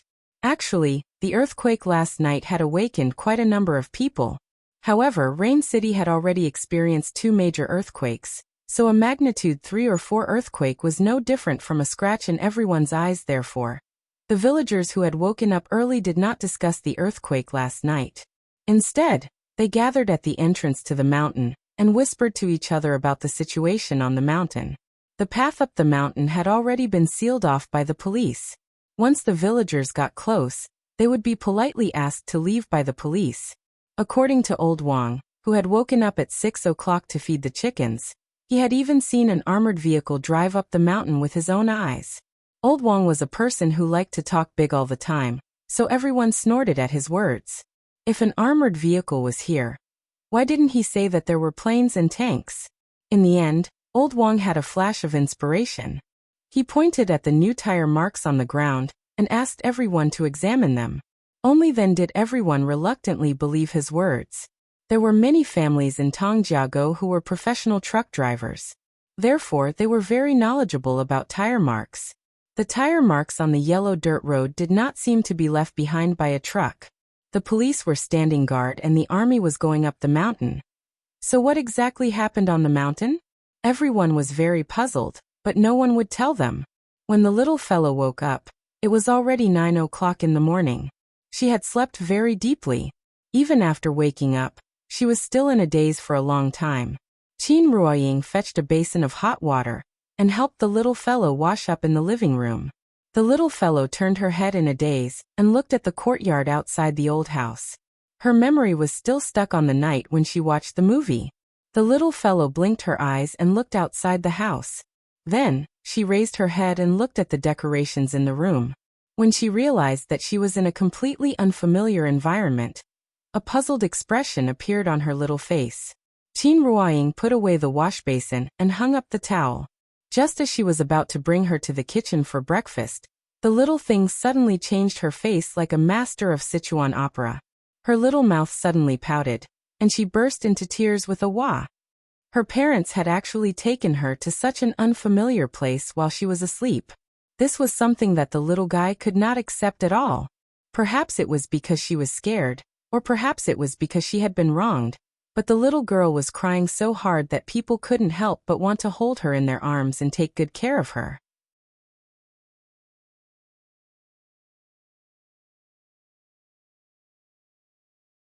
After all, there were always a lot of things in this world that ordinary people could not achieve. They didn't even have the right to know. Most of the villagers were waiting at the intersection to see the atomic bomb. Chun-Shi looked at the little girl for a while. After seeing that the little girl was still unhappy, he was ready to take her to dig winter bamboo shoots again. But just as Chun-Shi and his family were about to leave, a saber-toothed tiger police armored vehicle suddenly drove down from the mountain. Seeing this, the villagers immediately let out a burst of enthusiastic cheers. The car was a special bulletproof car modified by a Ford Raptor. It was nearly 7 meters long, more than 3 meters tall, and weighed 6 tons. Its appearance was also very handsome. And behind this car, there were 3 warriors, which were real military off-road vehicles. The 4 cars slowly drove down from the mountain. Under the command of the police, the villagers retreated to the sides and made way for the cars. Chun-Shi and his family stood on the 108 National Highway. While he was explaining to the little girl about the big cars in front of them, the saber-toothed tiger suddenly stopped in front of their family. Then, Qin Xueqing walked out from the front passenger seat. The sister-in-law first greeted Qin Ruoying. After calling her sister, she turned to look at Chun-Shi and said to him quite seriously, "Thank you." "It's nothing." Chun-Shi waved his hand very casually, as if he didn't take this matter to heart at all. Hearing this, Qin Xueqing nodded, then turned to look at Aunt Zhang and said to her very politely, "Aunt Zhang, I'm Qin Xueqing. I've seen you in the courtyard before, but I was still young at that time. I don't know if you still remember me?" Yes, of course I remember." Aunt Zhang was confused by Qin Xueqing. Why was Yingying's sister sitting in the car? Aunt Zhang was not very familiar with Qin Xueqing, so she didn't know what to talk to her about. Seeing this, Chun-Shi interrupted in time and said, "Are you busy? Do you want to have lunch before leaving?" You're tuning in to the Li Mei's Wuxia Whispers YouTube channel. We're so grateful for your support, and don't forget to subscribe to join us on this incredible journey through captivating stories. Your generosity through donations truly makes a world of difference, as it's the primary source of revenue that allows me to expand and enhance this channel for you. Thank you from the bottom of my heart for being a part of this adventure.